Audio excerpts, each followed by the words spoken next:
The Woman Who Stayed. The train screeched into Clarkston on a brutal August afternoon in 1878, and Evelyn Moore stepped onto a platform that looked like hope had died there years ago. 6 women before her had answered Caleb Hart's notice. 6 had quit within weeks. Now she stood facing a crowd of well-dressed candidates who laughed at her threadbare dress and hollow cheeks. "That one won't last 3 days," someone whispered. Evelyn's hands trembled, but her feet stayed planted. Behind the exhausted rancher sat 3 hollow-eyed children who'd learned not to hope anymore. She wasn't looking at them. She was looking at them. Before we begin, I invite you to join Evelyn's journey to the very end. If this story touches your heart, please hit that like button and comment with your city so I can see how far this story travels. Now, let's step back to that dusty platform where everything changed. The platform splintered beneath Evelyn's worn boots as she steadied herself against the Montana wind. Clarkston spread before her like a broken promise, buildings sagging under their own weight, dust devils spinning through empty streets, windows dark, even in broad daylight. This wasn't the thriving frontier town the recruitment notice had described. This was a place where dreams came to surrender. 3 other women stood near the station office, their traveling dresses crisp despite the journey, their luggage fine leather that spoke of families with means. Evelyn clutched her single cloth bag tighter, feeling the weight of their stares like stones. She'd sewn her best dress from flour sacks 2 months ago, carefully picking out every logo until her fingers bled. It still looked exactly like what it was. Is that all she brought? The tallest woman, auburn hair perfectly pinned beneath a feathered hat, didn't bother lowering her voice. "Poor thing looks half-starved. Probably desperate." Another woman, blonde with cold blue eyes, adjusted her parasol. The notice did say, "No questions asked about circumstances." That's code for, "We'll take anyone." The third woman, older with kind eyes that didn't match her companions', caught Evelyn's gaze and offered a small, apologetic smile. Evelyn looked away. Pity hurt worse than contempt. A wagon rattled toward the platform, pulled by 2 horses that looked as exhausted as everything else in this town. The man driving barely qualified as present. His body occupied the seat, but his attention lived somewhere far away. Caleb Hart, the notice had said. Widowed rancher, 3 children, seeking household help. Good pay for the right woman. 6 women had already tried. 6 had failed. Caleb pulled the wagon to a stop with the mechanical precision of someone who'd forgotten why movements mattered. He was perhaps 35, maybe younger. Grief had a way of aging a man beyond his years. Dust coated his dark hair, his beard needed trimming, and his shirt had been mended so many times the original fabric seemed more memory than material. But his hands on the reins were steady, and his shoulders carried weight without complaint. "Ladies," his voice came out rough, underused. "I'm Caleb Hart. Thank you for coming." The 3 well-dressed women moved forward immediately. Evelyn hung back, her attention snagged by what Caleb clearly hoped no one would notice. 3 small faces peering around the wagon's canvas cover. The eldest, a girl of perhaps 10, had eyes older than her father's. She held a boy of maybe 5 against her side with fierce protectiveness, one hand pressed over his mouth as if silence had become their family's native language. A third child, a girl barely 3, clung to the older girl's skirt with both fists, her face buried against fabric worn soft from washing. They weren't just watching the proceedings. They were braced for another disappointment. The notice mentioned room and board plus $20 monthly, the auburn-haired woman said, her tone businesslike. "I'll require 25, given the remote location and additional children." Caleb's jaw tightened almost imperceptibly. "The amount stated was 30 for me," the blonde interrupted. "And Sunday's completely free. No work, no children, no exceptions." "I don't think you understand the situation," Caleb tried again. "Oh, we understand perfectly." The older woman's kind eyes had turned calculating. 6 women have quit already. You're desperate. That changes the negotiation significantly." Evelyn watched Caleb's hands tighten on the reins. The horses shifted, sensing tension. Behind him, the eldest daughter pulled both younger children deeper into the wagon's shadows. "The terms in the notice stand," Caleb said quietly. $20 monthly, room and board. Sundays off after morning chores are complete. The work is hard. The children are—" He stopped, and something cracked in his voice. "The children need consistency." "Then you should have offered competitive wages." The blonde snapped her parasol shut. I have 3 other offers waiting. 2 of them are in actual towns with actual society. She turned on her heel, skirt swishing with performative indignation. The auburn-haired woman followed without a word. The older woman hesitated, glancing between Caleb and Evelyn. The position requires someone strong, she said finally, not unkindly. Someone who can handle physical labor, difficult children, isolation. I have grandchildren of my own waiting in Oregon. I thought... She shook her head. This situation requires more than I can offer. I'm sorry. She left more gently than the others, but she still left. Caleb sat motionless on the wagon seat, staring at nothing. The defeat in his shoulders told Evelyn this scene had played out before, probably with only minor variations. He'd placed the notice. Women came. Women saw the reality, the dying town, the broken children, the weight of it all, and women left. The smart thing, the sensible thing, would be to follow them. Evelyn stepped forward instead. Mr. Hart? He looked at her then, really looked, and she saw the exact moment he registered what she was. Thin to the point of fragility, dress obviously homemade, no luggage worth mentioning, desperation written in every line of her frame. His expression closed like a door. You should take the afternoon train back, he said, not meanly. Just tired. This isn't... You're not... He couldn't seem to finish any sentence that ended in rejection. The work's too hard. I can work hard. The children are difficult. Children usually are, when they're hurting. Something flickered across his face. Surprise, maybe, that she'd named what he'd been trying to hide. The ranch is isolated, miles from anywhere. No neighbors, no society, nothing. I'm not looking for society, Mr. Hart. I'm looking for work. Why? The question came out sharp, suspicion cutting through exhaustion. Why would you want this? The others took one look and ran. He stopped himself, but they both knew what he'd almost said. You're too thin, too weak, too obviously desperate. Evelyn met his eyes steadily. Because 6 women have quit, which means you're running out of options and time. Because your children are listening to every word we're saying, learning that people leave. And because... She glanced at the wagon, at the 3 pairs of eyes watching from the shadows. Because someone needs to stay. Silence stretched between them, broken only by the wind rattling through Clarkston's skeleton. Caleb studied her with an intensity that should have been uncomfortable, weighing her words against whatever calculus of desperation and hope he'd been running. Finally, he nodded once. Wagon's full. You'll ride up front. Evelyn climbed onto the seat, setting her small bag at her feet. The canvas behind them rustled as the children repositioned themselves, trying to see without being seen. Caleb didn't speak as they rolled out of town. The silence felt deliberate, like he was giving her time to change her mind before they got too far. Every quarter mile seemed designed as a test. The road got rougher, the landscape emptier, the isolation more complete. Evelyn didn't ask to turn back. The ranch appeared after an hour's drive, shimmering in the heat like a mirage that might disappear if you looked away. It sprawled across a shallow valley, buildings clustered around a main house that had clearly known better days. Fences needed mending. The barn door hung crooked. The garden had gone wild, useful plants strangled by weeds that didn't know they weren't wanted. But the bones were good. Solid construction, thoughtful layout, evidence of care that had simply run out of energy to continue. Caleb pulled the wagon to a stop near the house and sat there, staring at his own front door like he wasn't sure he had the strength to go inside. Sarah, Thomas, Ruth, his voice gentled as he addressed the children. Come meet Miss Moore. The canvas parted slowly.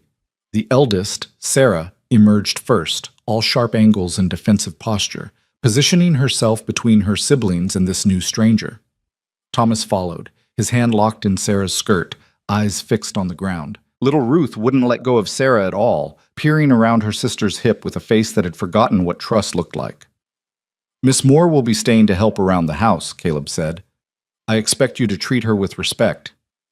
Like we treated the others? Sarah's voice carried an edge that should have been years beyond her. Before they left too? Caleb flinched. Sarah. It's all right. Evelyn climbed down from the wagon, deliberately moving slowly, keeping her hands visible. She'd worked with frightened animals enough to recognize the same wariness in these children. You've got every right to be suspicious. 6 women before me, your father said. That's 6 people who promised to stay and didn't. That's 6 times you got your hopes up and had them crushed. Sarah's defenses cracked just enough to show surprise underneath. I can't promise I'm different, Evelyn continued.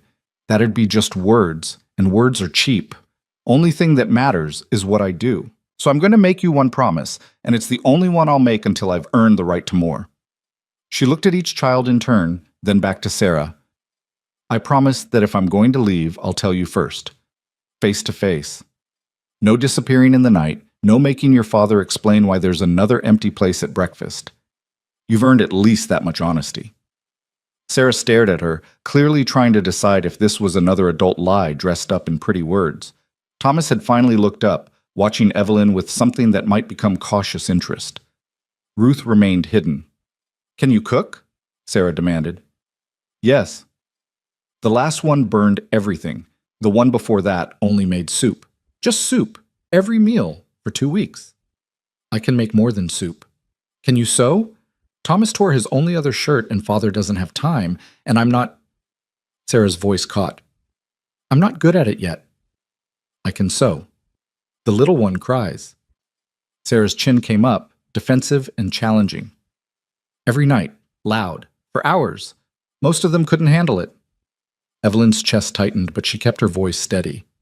What's her name? Ruth. How old? 3. She doesn't talk much anymore. She used to, before... Sarah stopped, loyalty warring with the desperate need to make this stranger understand the magnitude of the task. Before Mother died. The words hung in the air like gun smoke. Caleb turned away, shoulders rigid, finding something extremely important to attend to on the wagon harness. Evelyn crouched down slowly, bringing herself eye level with Ruth's hiding place. Hello, Ruth. My name's Evelyn. I bet you miss your mama something fierce. The little girl's eyes widened, peeking out further. My mama died too, Evelyn said softly. Long time ago. I was about Sarah's age. And you know what? I cried every night too. Couldn't help it. Missing someone that bad just has to come out somehow. Ruth's grip on Sarah's skirt loosened a fraction. If you need to cry tonight, that's all right by me. And if you need someone to sit with you while you do, I can do that too. No promises, I'll make it better. Can't nobody replace your mama. But I can promise you won't have to be alone with it. Something shifted in Sarah's face, a crack in armor forged too young from necessity. There's a room off the kitchen, Caleb said, his voice carefully controlled. That's your room. I'll show you. The house's interior matched its exterior, fundamentally sound, desperately neglected. Dust coated every surface. Dishes filled the dry sink in precarious towers. The main room held furniture arranged with careful thought now buried under life's accumulated debris. Children's drawings, broken toys, a woman's sewing basket that no one had been able to put away. Caleb led Evelyn through to a small room behind the kitchen. A narrow bed, a chest of drawers, a window facing east. Simple, clean of the clutter overwhelming the rest of the house. Previous housekeeper stayed here, he said, obviously. It's fine. Meals are... He stopped, rubbed his face with both hands. I don't know anymore. The children eat when they're hungry. I eat when I remember. There's no schedule, no... Christ, there used to be order. There used to be... Mr. Hart. Evelyn kept her voice gentle but firm. Why don't you show me the kitchen? Then you can get back to whatever needs doing outside. I'll handle supper. He looked at her with something between gratitude and despair. The children won't sit at the table. They haven't, not in months. Then we'll start with getting food in them, however it comes. Everything else can wait. Caleb nodded slowly. Chickens out back.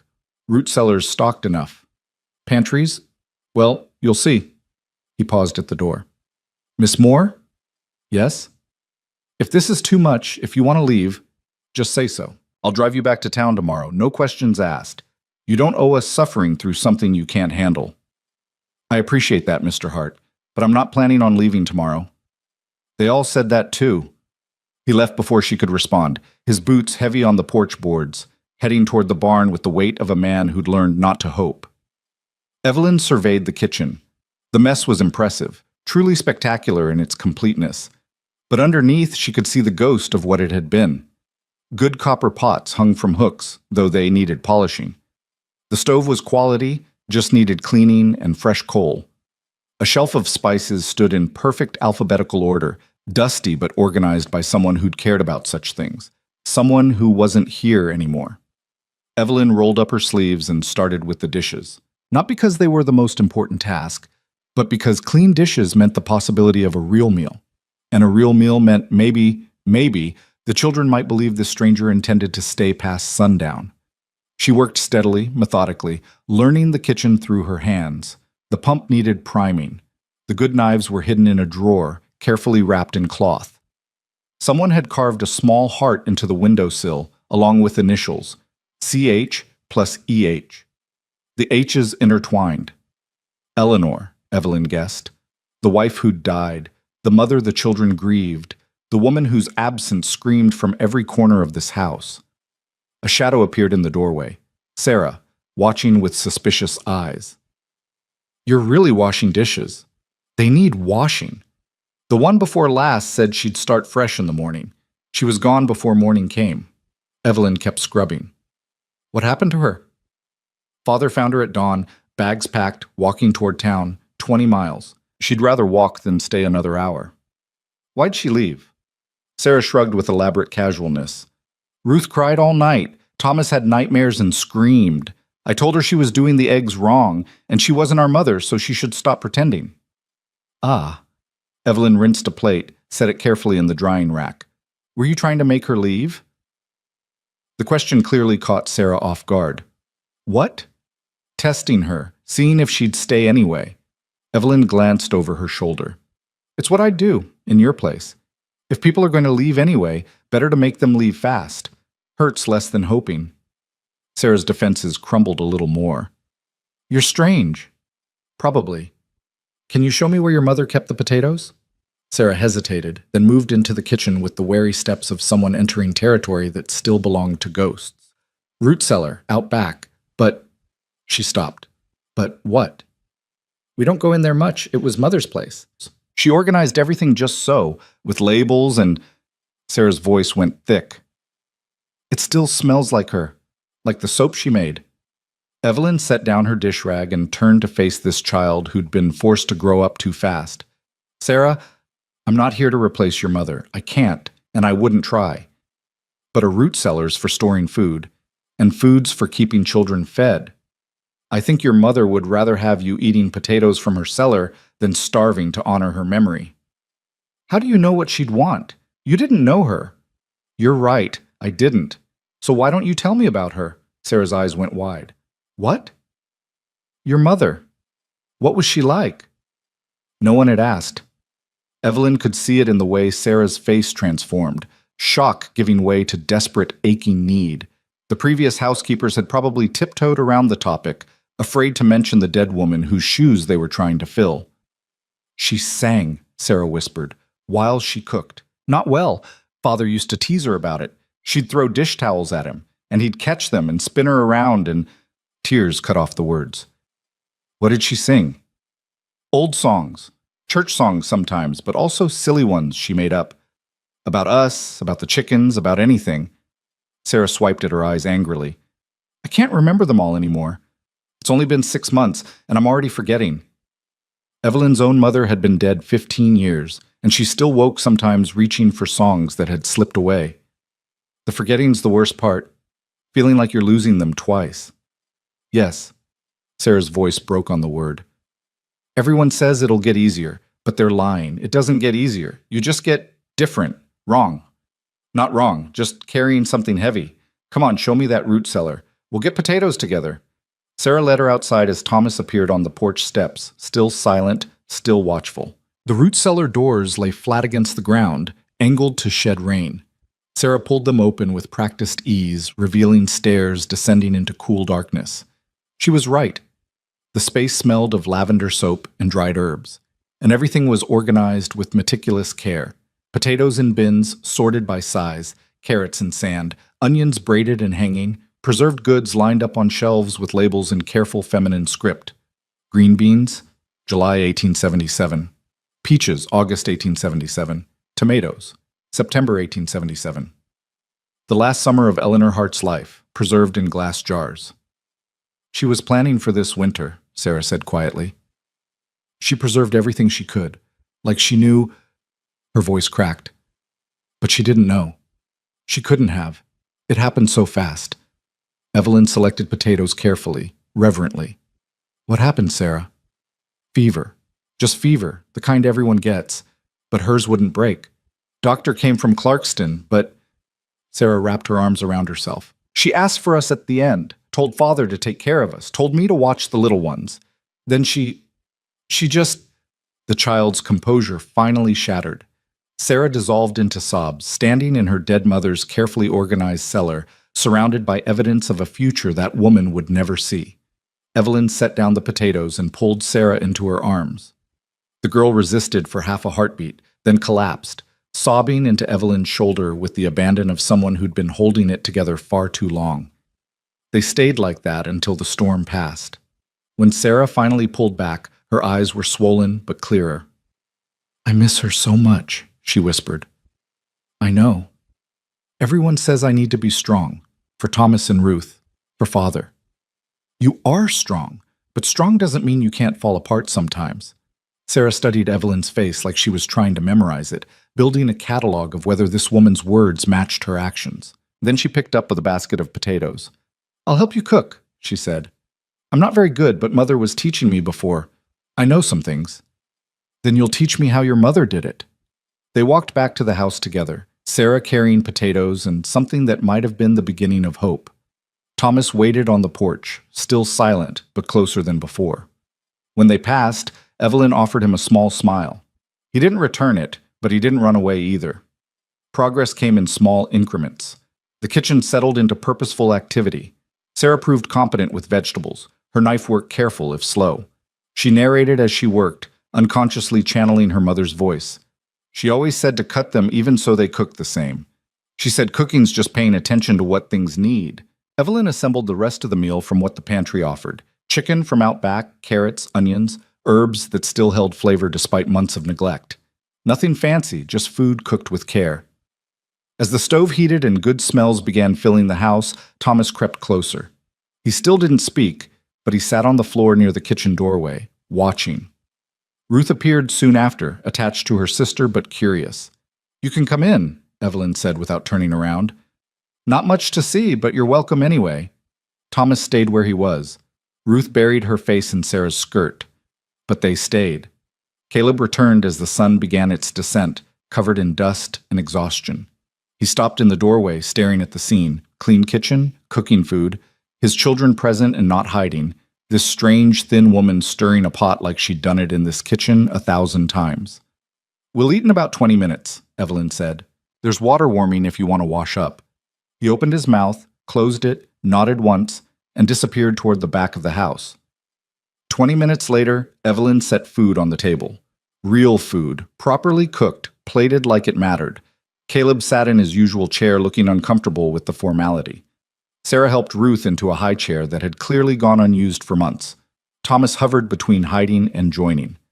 "Come on, Thomas," Sarah said softly. "It's all right." He approached the table like it might bite him, climbing into his chair with exaggerated care. They ate in silence at first. Not uncomfortable silence, more like people remembering how this was supposed to work. Forks on plates. Food that tasted like someone cared. The simple ritual of a family meal. "This is good," Caleb said finally. "Really good." Sarah helped. She knows her way around vegetables. Sarah's head snapped up, surprise and pleasure warring on her face. "Mother taught me," she said. Then, more hesitantly, "Miss Moore says I'll teach her mother's way of doing things." Caleb's throat worked. "Your mother was the best cook I ever knew." "She burned the biscuits sometimes," Sarah said. "Remember? She'd curse under her breath, and you'd pretend not to hear, but you were laughing." A tiny smile cracked Caleb's face. She had creative vocabulary for burned biscuits. "She said the chickens didn't care if their breakfast was a little crispy." She said that about most of her disasters. They were talking about her, about Eleanor, and instead of painful silence, there were small smiles, shared memories. Ruth had stopped crying. Thomas was eating steadily, listening to stories about a mother he was probably starting to forget. After supper, Evelyn began cleaning while the family scattered to their evening routines. She expected solitude, but Sarah returned to dry dishes. Then Thomas appeared with a drawing he didn't show her but worked on nearby.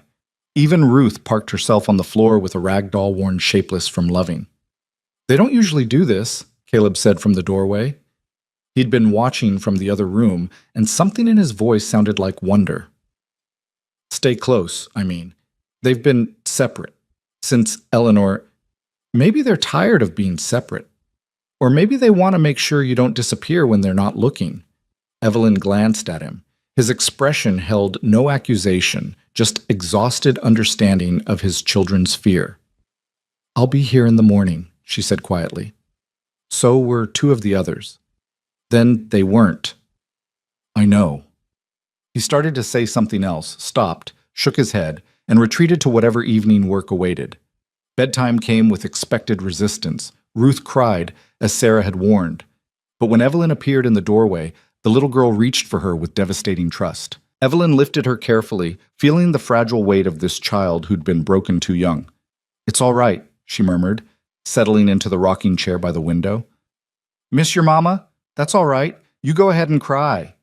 Ruth sobbed into her shoulder, and Evelyn rocked and hummed. Not any particular song, just sound to fill the loneliness. Sarah watched from the hallway, something unreadable in her expression. Eventually, Ruth's sobs gentled to hiccups, then to exhausted breathing, her little fists unclenched from Evelyn's dress. "She fell asleep," Sarah whispered, amazed. "She never just... It usually takes hours." Sometimes people just need permission to let go. Evelyn shifted carefully, easing Ruth into her small bed. The child stirred but didn't wake. In the hallway, Thomas stood holding a worn stuffed rabbit. He didn't speak, but he held it out to Evelyn, offering, asking, testing. "Is that for Ruth?" Evelyn asked softly. He shook his head. "For you?" A nod. "Does he have a name?" Thomas's mouth opened. For a long moment, nothing came out. Then, barely audible, "Blue." Sarah gasped. "Thomas, you..." But Thomas had already retreated, clutching Blue, disappearing into his room with the speed of someone who'd surprised himself. "He hasn't spoken," Sarah breathed. "Not in 4 months. Not since the funeral. The doctor said maybe never again, and Father..." Tears spilled down her face. "You've been here one day. One day.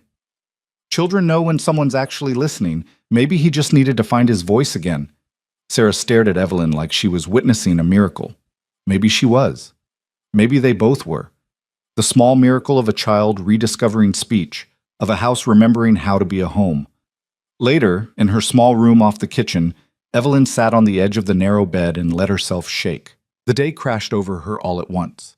The humiliation at the station, the other women's contempt, the weight of these children's grief, the magnitude of what she'd agreed to attempt. 6 women had quit. 6 had looked at this situation and run. Evelyn pressed her palms against her eyes and breathed through the fear. She'd made a promise to tell them if she was leaving. That meant she had to stay long enough to keep it. Tomorrow, that might mean another day, and maybe another after that. One day at a time. That's all anyone could do. She changed into her nightgown, another flour sack creation, thin and patched, and slipped between sheets that smelled of sun and lavender. Eleanor's doing, probably. Even the linens carried her ghost. Outside her window, the ranch settled into night sounds. Chickens murmuring to themselves, horses moving in the paddock, the creak of the house adjusting to darkness, and underneath it all, silence. Not empty silence, full silence. The silence of children sleeping without screaming, of a father who might, for the first time in months, rest without expecting to be woken by crisis. Evelyn closed her eyes. Tomorrow would bring new tests, new chances for failure. But tonight, 3 children had eaten a real meal. One had spoken his first word in months. Another had cried herself to sleep in someone's arms instead of alone. It wasn't much, but it was something. And sometimes, something was enough to build on. Morning arrived with the smell of coffee and the sound of someone moving carefully through the kitchen, trying not to wake the house. Evelyn had been awake since before dawn, her body trained by years of making herself useful before anyone could question her presence. She'd stoked the fire, started breakfast, and swept the kitchen floor before the first light touched the eastern window. Sarah appeared in the doorway, hair still tangled from sleep, surprise written across her face. "You're still here. You're still..." Said I would be. They all said that too. But Sarah's voice carried less conviction than yesterday, like maybe she was starting to believe this stranger might be different. Then I'll have to keep saying it until you believe me. Can you gather eggs while I finish the biscuits? Sarah nodded and disappeared outside, moving with the automatic efficiency of a child who'd taken on adult responsibilities too young. Through the window, Evelyn watched her navigate the chicken coop with practiced ease, talking softly to the hens like they were old friends. Thomas emerged next, clutching Blue the rabbit, his eyes finding Evelyn immediately. Testing. Making sure yesterday's miracle hadn't been a dream. Good morning, Thomas. He opened his mouth, closed it, frustrated with himself. Yesterday's single word had apparently used up his courage. Blue looks like he might be hungry, Evelyn said casually, turning back to her biscuits. Think he'd like some bacon? A pause. Then so quiet she almost missed it. Yes. Evelyn didn't react, didn't make it significant, just nodded like small boys spoke to her every morning. Then we'd better make extra. Caleb was the last to appear, stopping in the kitchen doorway with the same stunned expression he'd worn at supper. His hair was wet from washing, his shirt clean, and Evelyn realized this was the first time she'd seen him presentable. Grief had been wearing him like a coat, making him invisible beneath its weight. This morning she could see the man underneath, younger than she'd thought, with good bones in his face and eyes that might have laughed once. You stayed, he said. We've established that. Evelyn set plates on the table with more force than necessary. Are you all going to greet me with surprise every morning, or will we eventually move past this? Something flickered across his face. Might have been the ghost of amusement. Probably take a few more mornings, then sit down and eat. And shock's no excuse for cold biscuits. Breakfast passed with the same tentative peace as last night's supper. Ruth ate without crying. Thomas whispered answers to direct questions. Sarah actually smiled when Evelyn asked her to pass the butter. Small victories, each one. After the meal, Caleb stood with clear reluctance. I need to check the north fence, probably be gone most of the day. We'll manage. He hesitated, hat in hand, clearly wanting to say something he couldn't quite form. Finally, the children, if they're too difficult. Mr. Hart. Evelyn met his eyes steadily. I raised my 3 younger brothers after our mother died. I know what difficult children look like, and these aren't it. These are grieving children trying to survive. There's a difference. His throat worked. Eleanor used to say something similar. Then she was a wise woman. Go on, those fences won't check themselves. He left, but not before Evelyn caught him glancing back at the house 3 times, like he expected to return and find her gone despite all evidence to the contrary. The day settled into purposeful work. Evelyn tackled the main room while Sarah watched with territorial suspicion. Mother had a system, Sarah warned, for where things went. Then teach me her system. They worked side by side, Sarah directing with increasing confidence, Evelyn following instructions without protest. The room emerged from chaos slowly, surfaces cleared, furniture arranged with intention, the accumulated debris of grief sorted into keep, mend, or discard. That's Mother's sewing basket, Sarah said when Evelyn reached for it. No one's touched it since... Should it stay out or be put away? Sarah stared at the basket like it might bite her. I don't know. Father can't look at it, but putting it away feels like we're erasing her. What if we moved it to your room? That way it's not gone, just somewhere safe until you're ready to open it. Relief flooded Sarah's face. Yes. They carried it together to Sarah's small bedroom, placing it carefully on a shelf where sun wouldn't fade the fabric. Sarah touched the basket's handle with reverent fingers. She was teaching me to quilt, she whispered. We'd started one together. She said every woman should know how to make something beautiful and useful both. Did you finish it? No, I tried, but I couldn't remember the pattern, and everything I did looked wrong, and her voice cracked. I gave up. Evelyn opened the basket carefully. Inside lay fabric pieces cut with precision, a half-finished quilt block, needles stuck in a pincushion shaped like a tomato, and underneath, a paper with Eleanor Hart's handwriting, Sarah's star pattern, for my girl. She left you instructions, Evelyn said softly. Sarah took the paper with shaking hands. I didn't know. I didn't look. I couldn't. Maybe you weren't ready then, but maybe you are now. They left the basket open, the pattern visible, possibility hanging in the air. Downstairs, Thomas had settled on the floor with his drawings. He'd covered page after page with the same image: a house, a family of stick figures, and above them all, a woman with wings. "That's beautiful, Thomas," Evelyn said, crouching beside him. He pointed to the winged figure. "Your mother?" A nod. "Is she an angel now?"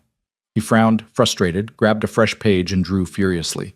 The same house, the same family, but this time the winged woman stood behind them, hands on their shoulders. Protecting. Not leaving. "Ah," Evelyn breathed. "She's still with you, just different." Thomas looked at her with such desperate hope it nearly broke her heart. Then he whispered, "Is she proud?" The question hung between them, enormous and aching. "Of you?" "Oh, sweetheart, I think she's so proud she could burst. You've been so brave, taking care of Blue, helping your sisters, being strong when everything's hard. I think she sees all of it. Even when I don't talk?" "Especially then. Sometimes the bravest thing is surviving another day." He leaned against her shoulder, just for a moment, then pulled back and returned to his drawings. But something in his posture had eased, like a weight he'd been carrying alone had gotten lighter. Lunch was simple, bread and cheese and apples from the root cellar. They ate on the porch, watching clouds build in the west. Ruth sat on Evelyn's lap, playing with her worn doll, occasionally touching Evelyn's face like she was making sure this person was real. "Storm coming," Sarah observed, reading the sky with frontier competence. "Big one, probably. Your father should be back before it hits." "Maybe." Sarah's voice went tight. "Or maybe he'll stay out working until he's too exhausted to think. He does that sometimes, especially on bad days." "What makes a day bad?" "Remembering. Something will remind him, a song she sang, or the way light hits the kitchen window, or just anything, and he'll go quiet and disappear into work until we don't see him for hours." Evelyn understood that impulse. Grief ambushed you at strange moments. The trick was learning to survive the ambush without destroying yourself in the process. "If he's not back when the storm hits, we'll make sure there's hot food waiting when he comes in." Sarah studied her with those two old eyes. "Why are you being nice to us?" "Why wouldn't I be? Everyone else acted nice at first too. But it was fake nice, performance nice, you can tell the difference." "And what kind of nice am I?" "I don't know yet." Sarah's honesty was cutting. "But it feels different. It feels—" She stopped, struggling. "It feels like you actually see us. Not just work you have to do, but actual people." "That's because you are actual people. Seems like the minimum requirement for decent treatment." The woman before last said Thomas was damaged and Ruth was hopeless. She said it where we could hear. Rage flashed through Evelyn, hot and protective. Then she was a fool who didn't deserve to be in the same house with you. Sarah blinked, surprised by the vehemence. "You're not damaged," Evelyn continued, looking at each child in turn. "None of you. You're hurt. There's a difference. Hurt can heal if someone cares enough to help it." "And you care enough?" "I'm here, aren't I?" The storm rolled in an hour later with the dramatic violence only prairie storms could manage. Wind hit first, bending grass flat and sending chickens scattering for shelter. Then rain, turning the world gray and loud. Caleb still wasn't back. Evelyn moved through the house, securing windows, checking for leaks, lighting lamps against the sudden darkness. The children clustered together in the main room, drawn to each other by weather that made the world feel small and fragile. "Tell us a story," Sarah said suddenly. Evelyn paused in lighting a lamp. "What kind of story?" "A true one. About you." "Why?" "Because you know everything about us, and we don't know anything about you. That's not fair." "Fair point." Evelyn settled into Eleanor's rocking chair, still felt strange to claim it, but the children's expectant faces gave her permission. "All right, true story. When I was about Sarah's age, my mother died. Fever, like yours. Fast and cruel and wrong." Thunder rumbled outside, punctuating her words. "I had 3 younger brothers who needed raising. My father, he tried, but he didn't know how. Didn't know how to braid hair or cook proper meals or help with nightmares. He was drowning, and he was dragging us all down with him." "What did you do?" Sarah whispered. "I got angry. Really, properly angry. Angry at death for taking her." Ruth had gone still in Evelyn's lap, listening with an intensity that belied her 3 years. "And then what happened?" Thomas asked, his small voice barely audible over the rain. I realized anger wasn't going to cook supper or clean clothes or make my brothers feel safe. So I learned, made 1,000 mistakes, burned so many meals the neighbors probably thought we were signaling for help, sewed shirts that fell apart the first time anyone moved wrong. But I kept trying, and eventually, trying turned into knowing how. Did the anger go away? Sarah's question cut straight to the heart of it. No, it just changed, turned into something I could use. Energy instead of rage. Every meal I cooked right, every shirt that held together, every night my brother slept without crying. That was me fighting back against the unfairness. That was me saying death doesn't get to win everything. Is that why you're here? Sarah's eyes were sharp, understanding. You're still fighting? Maybe.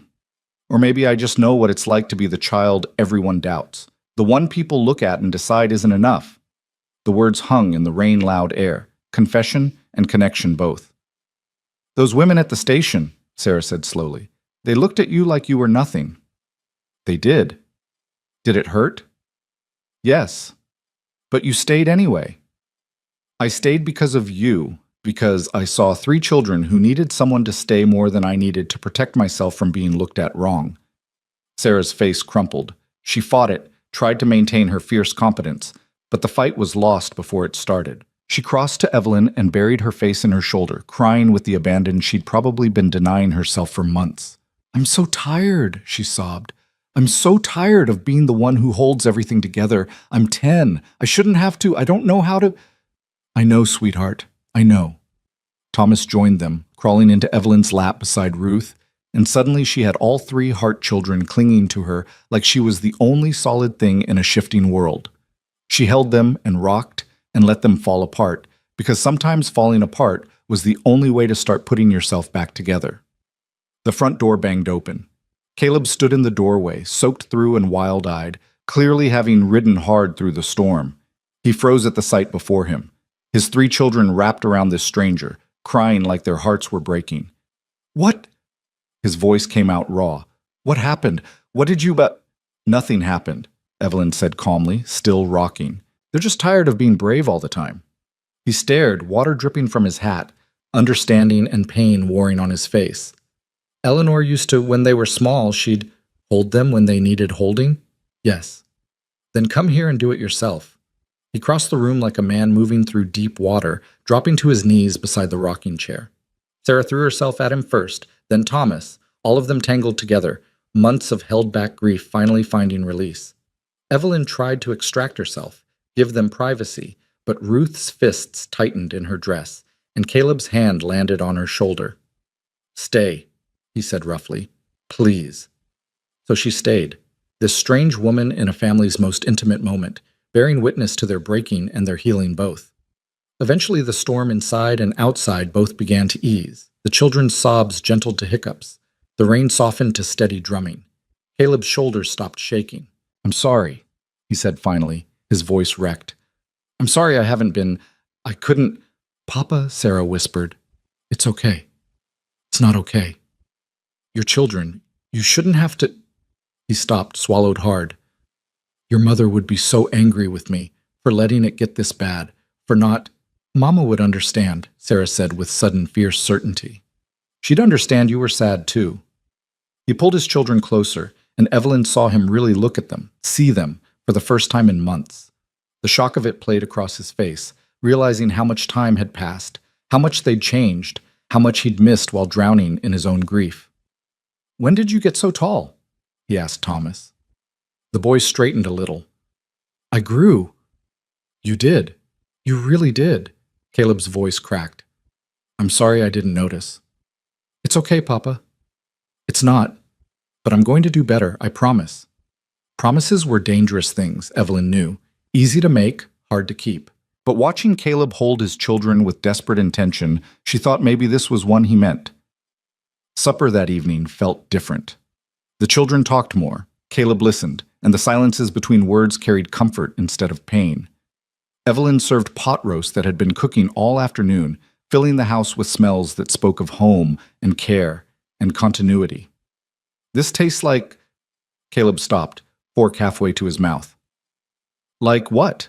Sarah asked. Like your mother's recipe. Exactly like it. Evelyn kept her expression neutral. Sarah showed me the instructions in the cookbook, the one with all the notes in the margins. Caleb set down his fork carefully. You used Eleanor's cookbook. It seemed wasteful not to, all those recipes just sitting there, but if you'd rather I didn't— No. His voice came out strangled. No, thank you. For asking Sarah, for— He couldn't finish, but his meaning was clear. After supper, Sarah disappeared to her room and returned with her mother's sewing basket. Miss Moore says maybe we could finish the quilt, she said tentatively. Mother's quilt. The one she was teaching me, if that's all right. Caleb's hand trembled as he reached for the pattern Eleanor had written. His eyes tracked over her handwriting, seeing her in every loop and line. She'd want you to finish it, he said finally. She'd want— His voice broke. She'd want all of this. You eating her recipes, sewing with her fabric, using her things, keeping her alive by living. Really? Sarah's voice was so small, so hopeful. Really? He pulled her close, kissed the top of her head. I'm sorry I made you think otherwise. I'm sorry I couldn't— I was so afraid that moving forward meant leaving her behind. We could never leave her behind, Sarah whispered. She's in everything. Yes. Yes, she is. That night, when the children were asleep, Evelyn found Caleb on the porch, staring out at the clear sky the storm had left behind. She almost turned back, not wanting to intrude, but he spoke before she could retreat. Sit with me? She settled on the porch step, leaving space between them, aware suddenly of the impropriety. Unmarried woman, widowed man, alone in the darkness. But propriety seemed less important than the raw honesty of the moment. I haven't cried, Caleb said quietly. Not since the funeral. I couldn't. The children needed me strong, and if I started, I was afraid I'd never stop. But they didn't need you strong. They needed you present. I know that now. I didn't know it then. He rubbed his face with both hands. 6 women came before you, good women, capable women, and I drove them all away. How? By being exactly what you saw when you arrived, half dead, absent even when I was standing right there. The children were impossible because I'd made them impossible. No routine, no structure, no— He stopped. They'd test every woman who came, waiting for me to notice, to care, to do something. And I never did. I just kept hiring replacements like you could replace— His voice shattered. Finally, the tears came. Months of them, held back by sheer will, now flooding through broken defenses. Evelyn stayed quiet, letting him break, understanding that sometimes witnessing was the kindest thing you could offer. When he could speak again, his voice was raw. Why did you stay? The others saw the mess and ran. You saw the same mess, and— I saw 3 children who needed someone to choose them, and a man who needed permission to grieve. You barely know us. I know enough. I know what it's like to be the one everyone doubts, the one people decide isn't worth the effort. She paused, weighing words. Those women at the station looked at me like I was nothing. Your children looked at me like I might be something. That difference mattered. Caleb turned to face her, really seeing her for the first time. Not the desperate woman who'd answered his notice, not the housekeeper who'd exceeded expectations, but Evelyn herself, thin and fierce and carrying her own weight of survival. I can't pay you more, he said. I wish I could, but the ranch is barely— I'm not asking for more. Then what are you asking for? Honesty rose in Evelyn's throat, dangerous and necessary. A place, just a place to be, where someone sees me as more than temporary help, where I'm— She stopped, surprised by her own vulnerability. Where I'm wanted. You're wanted, Caleb said quietly. My children haven't smiled in 6 months. Today they smiled. Ruth hasn't fallen asleep without screaming since Eleanor died. Last night she slept. Thomas hasn't spoken, and this morning he asked for bacon. His voice went rough with emotion. In 2 days, you've done what 6 women and I couldn't do in 6 months. So yes, you're wanted, desperately. The weight of his words settled around them, carrying meanings neither was quite ready to examine. I should check on the children, Evelyn said, standing quickly. Make sure the storm didn't wake them.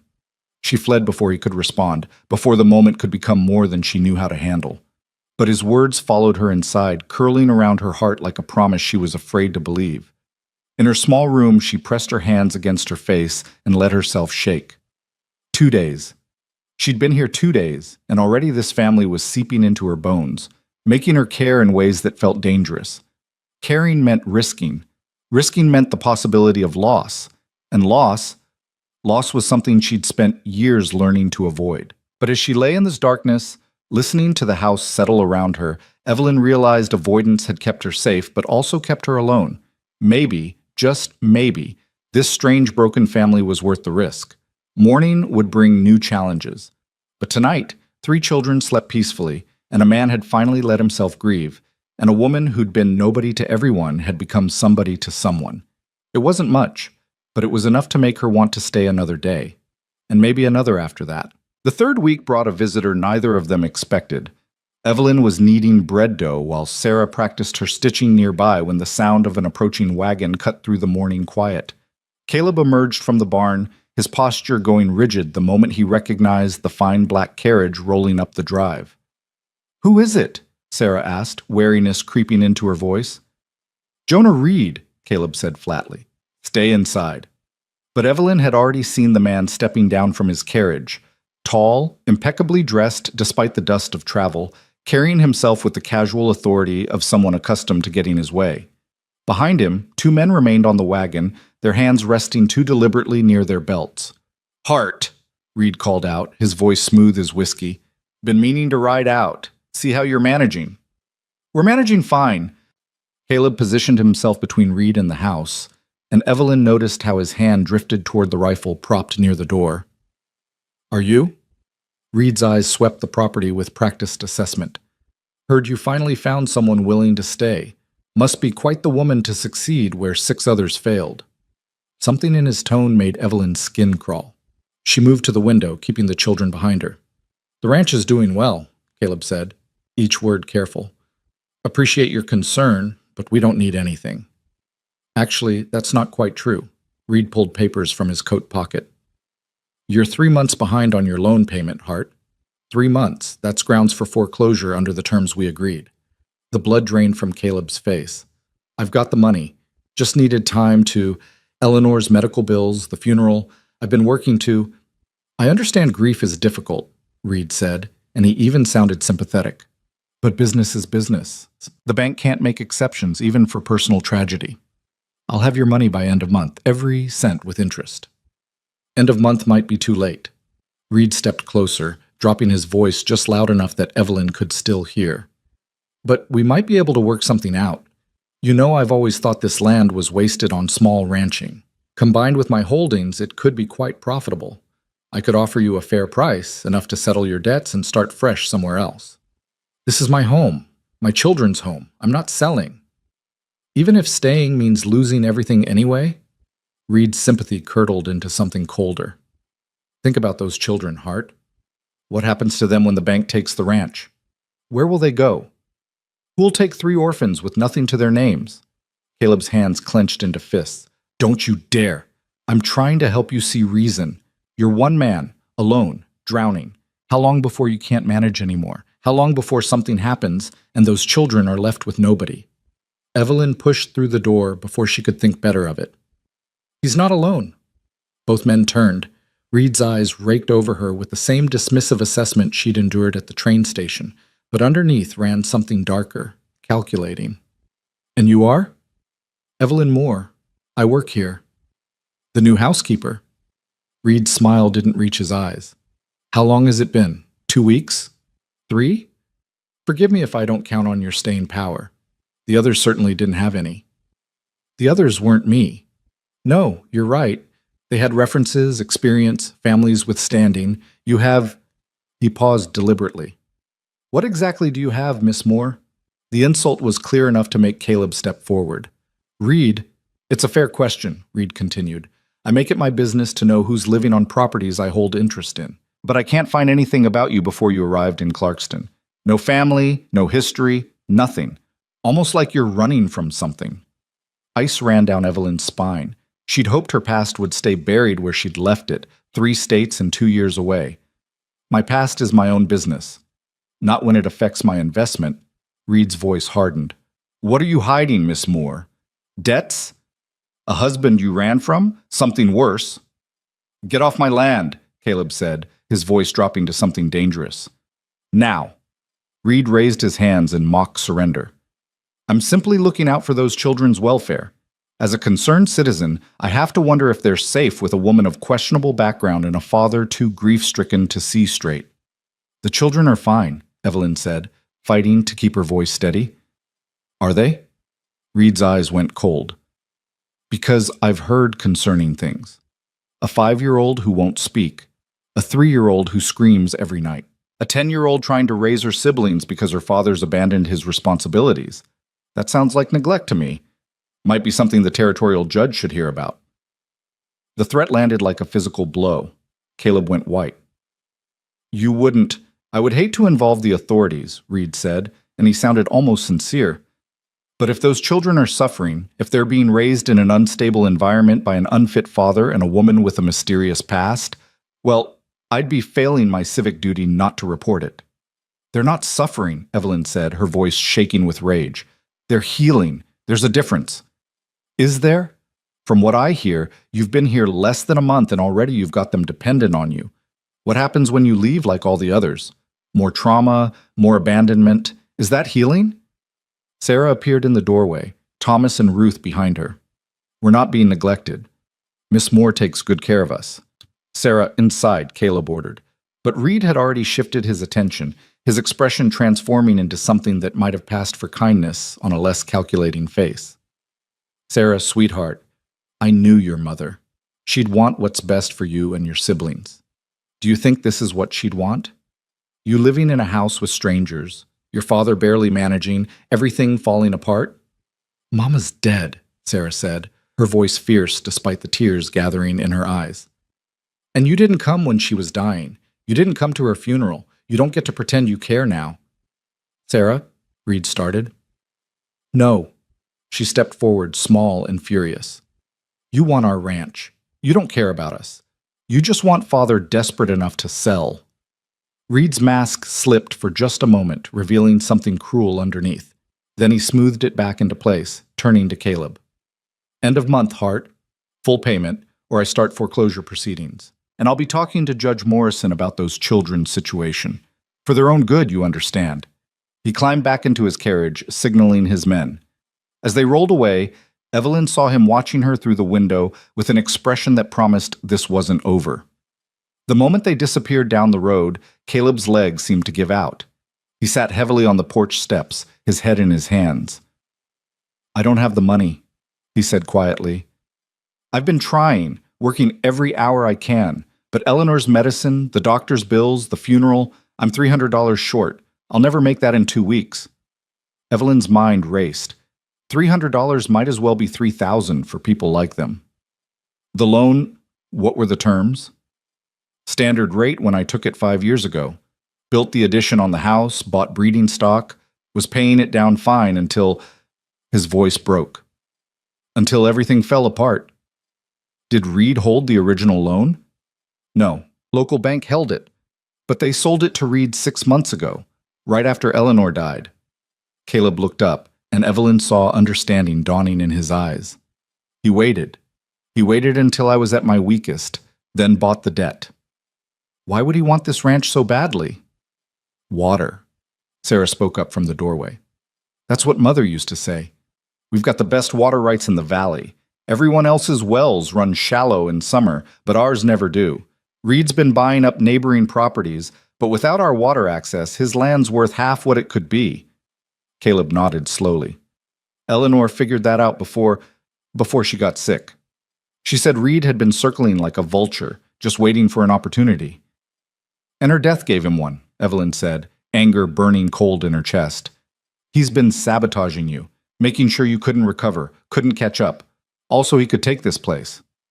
Doesn't matter why. He's got the law on his side. I default, he forecloses. And if he convinces Judge Morrison that the children are at risk, Caleb's hands shook. He could take them. Put them in an orphanage or with some family he controls. I'd lose everything. Thomas had started crying silently, the way children do when they're too frightened to make noise. Ruth clung to Sarah's skirt. Sarah herself looked like she was holding herself together through pure will. Evelyn thought of Reed's calculating eyes, the casual cruelty in his voice, the way he'd smiled while threatening children. Men like that didn't make empty threats. They made promises. "There has to be a way," she said. "There isn't." Caleb's voice was dead. "I've been over it 1,000 times. I could sell the breeding stock, but I'd get maybe half what they're worth in a rushed sale, and then I'd have no way to rebuild. I could take a loan from someone else, but who'd lend to a man already defaulting? He stopped, and when he spoke again, his voice was barely a whisper. "I'm going to lose everything Eleanor and I built. I'm going to lose our children's home." The defeat in his words was crushing, but Evelyn hadn't survived the last 5 years by accepting defeat when it came calling. "How much do you trust the people in Clarkston?" she asked. Caleb looked at her like she'd lost her mind. "What?" "The townspeople, your neighbors, the ones who knew Eleanor. How much do they trust you?" I don't know. Before Eleanor died, we had friends, people who cared, but I haven't been to town in months. Then it's time to start." Evelyn's mind was working fast now, pieces falling into a pattern she could almost see. "Reed thinks he's won because he's isolated you, made you feel alone, helpless. But you're not alone. Sarah, when was the last time your father went to church?" Sarah's eyes widened. "Before Mama's funeral." "And before that?"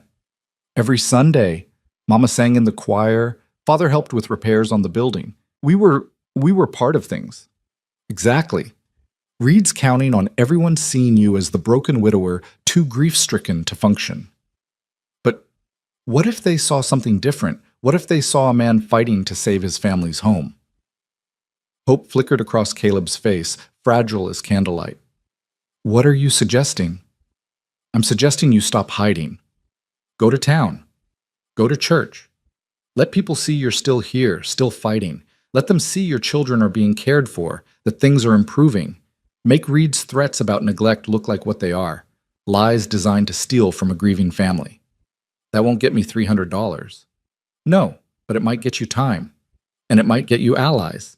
Reed's powerful, but men like him make enemies. If people see what he's really doing—" "They won't believe me over him," Caleb interrupted. "He's respected, rich, connected. You're not just anything," Evelyn said fiercely. "You're a father fighting for his children. You're a man who's been through hell and is still standing. That matters. Make it matter." Sarah was nodding, her strategic mind already working. Mrs. Patterson in town used to be Mother's best friend. She stopped visiting after the funeral, but Mother said she was just giving us space to grieve. If Father talked to her— "And Mr. Chen at the general store," Thomas added quietly. Everyone turned to stare at him. Full sentences were still rare enough to be remarkable. "He said Father was always fair, that he'd help if Father needed it." "See?" Evelyn looked at Caleb. "You have people. You've just forgotten they exist." Caleb stood slowly, something shifting in his posture. Not hope exactly, but the absence of total defeat. "Sunday service is in 3 days. We should go. Together." "All of us?" Sarah asked. "All of us. As a family." He looked at Evelyn. "If you're willing." "I'm willing." The next 3 days passed in purposeful preparation. Evelyn took inventory of what they had. Caleb's one good suit, dusty but serviceable. Sarah's Sunday dress, let out quickly to account for growth. Thomas and Ruth had outgrown their church clothes entirely, which sent Evelyn to Eleanor's sewing basket with determination. She worked late into the nights, her fingers flying through fabric Eleanor had saved for future projects. Sarah sat with her, learning stitches her mother had meant to teach her, the two of them talking quietly while the house slept. "Are you scared?" Sarah asked on the second night, watching Evelyn attach buttons to Thomas's new shirt. "Of what?" "Of Reed. Of what he might do." Evelyn set down her sewing and looked at the girl honestly. "Yes, men like him are dangerous because they have power, and they're willing to use it without conscience. But being scared doesn't mean doing nothing. What if it doesn't work? What if people don't believe Father? Then we try something else, and something after that. We keep trying until we find a way, or until there are no ways left." "And if there are no ways left?" Evelyn had asked herself the same question. The truth was ugly. Then at least we went down fighting. At least we didn't just surrender. Sarah nodded slowly. Mother used to say that some things are worth fighting for even when you know you'll lose. She said that's what makes them important. Your mother was right. They worked in companionable silence until Sarah spoke again, softer now. I'm glad you came. I know I tested you at first, tried to make you leave, but I'm glad you stayed. Evelyn's throat tightened. I'm glad I stayed too. Sunday morning arrived with crystalline clarity. Evelyn dressed in her one good dress, still obviously homemade, still obviously poor, but clean and carefully pressed. She'd stayed up past midnight the night before, fixing a torn seam and adding a bit of lace she'd found in Eleanor's basket. The children looked transformed. Sarah in her altered dress, hair braided with ribbon. Thomas in his new shirt, standing straighter than Evelyn had ever seen him. Even Ruth wore a simple dress Evelyn had made, looking almost like a normal 3-year-old instead of a grief-haunted ghost. Caleb emerged last, and Evelyn's breath caught. He'd shaved carefully, trimmed his hair, put on the suit he'd worn to his wedding 10 years ago. He looked like a man who'd decided to rejoin the living. You all look... His voice caught. Eleanor would be so proud. The drive to Clarkston felt longer than it was, weighted with anticipation and fear. As they approached the church, Evelyn saw people gathering outside the way small communities do, catching up before service. The moment the Hart wagon came into view, conversation stopped. Caleb pulled to a stop and sat there, his courage visibly wavering. Sarah reached over and squeezed his hand. Together, she said.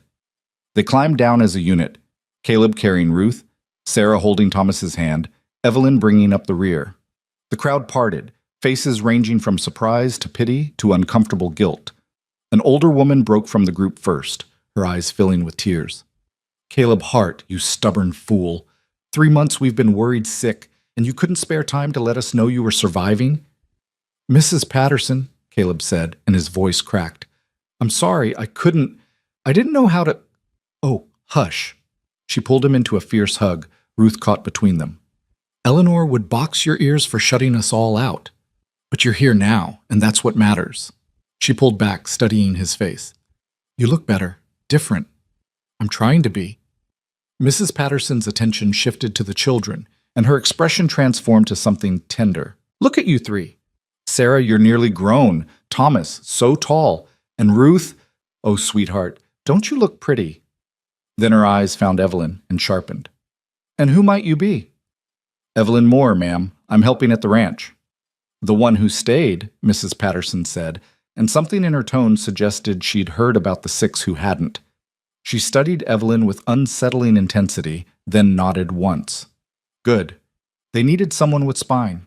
Come inside, all of you. You've missed enough Sundays. They filed into the small church, and Evelyn felt every eye tracking their movement. The Hart family had been absent long enough that their return was an event. They slid into a pew near the back, Caleb positioning himself between his children and the congregation's stairs.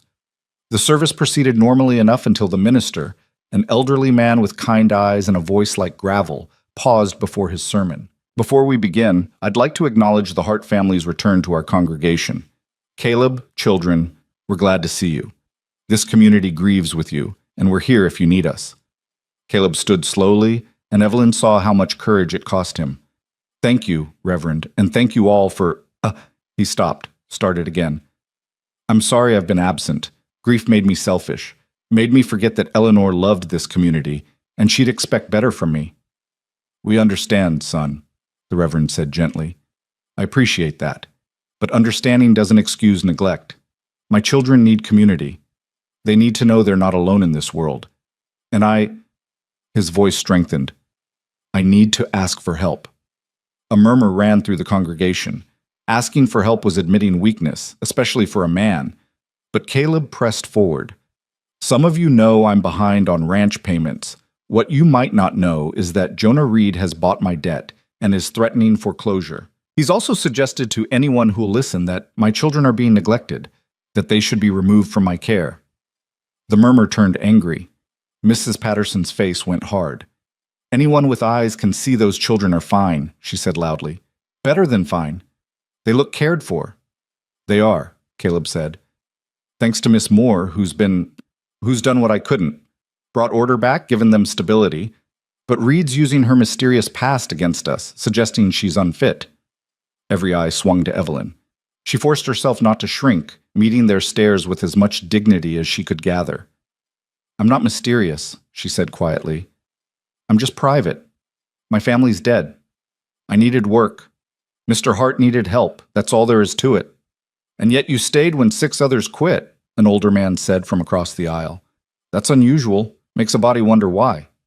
"Wonder all you want," Evelyn said, letting some steel show. "I stayed because those children needed someone to. Because running away felt like cowardice. Because—" She stopped, surprised by her own honesty.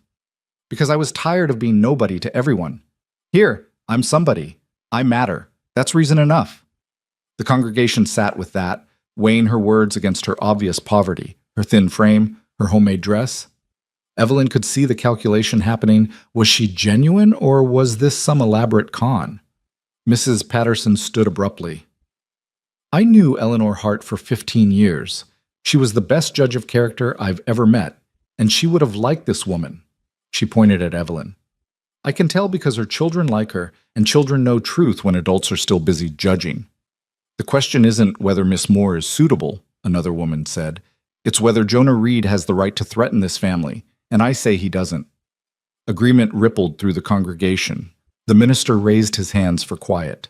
"This is a house of worship, not a town meeting, but—" He paused, weighing words. "Caleb, what exactly are you asking for?" "Time," Caleb said simply. "I need time to get Reed his money, and I need witnesses that my children are being properly cared for. So when he tries to convince Judge Morrison otherwise, there are voices to counter his lies." "You'll have them," Mr. Chen called from the back. "Anyone with sense can see what Reed's really after." "Your water rights," someone else added. "He's been trying to corner the valley's water for years." The conversation devolved into angry muttering about Reed's business practices, deals gone sour, debts called in at convenient times. Evelyn listened with growing understanding. Reed had made enemies. He'd just been powerful enough that no one dared challenge him individually. But together they might have a chance. After the service, people clustered around Caleb, offering support, asking what they could do. Mrs. Patterson cornered Evelyn on the church steps. "How bad is it, really?" she asked quietly. "Bad. He needs $300 in 2 weeks, or Reed forecloses. And Reed's threatened to have the children taken if Caleb can't prove adequate care." Mrs. Patterson's jaw tightened. "That snake. Eleanor told me to watch him, said he was circling. I should have paid more attention after she died. No one could have known. We should have checked on them, should have helped instead of giving them space." She looked at the children, now surrounded by other youngsters their age, looking almost normal. "They really are doing better?" "They're healing. It takes time, but yes." "And you? Are you staying, or are you another temporary fix?" The question cut deep because Evelyn had been asking herself the same thing. What happened when the crisis passed? When Caleb didn't need her anymore? When the children were whole again? "I'm staying as long as I'm wanted," she said finally. Mrs. Patterson studied her with those sharp eyes. "You're running from something, I can tell. But you're also running toward something which is different. Just remember, this family's been hurt enough. Don't add to it unless you're sure." "I'm sure." "Good. Then you'll need all the help you can get. Reed doesn't lose gracefully." She lowered her voice. "Watch yourself around him. There are rumors about what happened to people who got in his way. Nothing proven, but be careful." The warning settled cold in Evelyn's stomach, but she nodded, filing it away with everything else she was learning about Jonah Reed.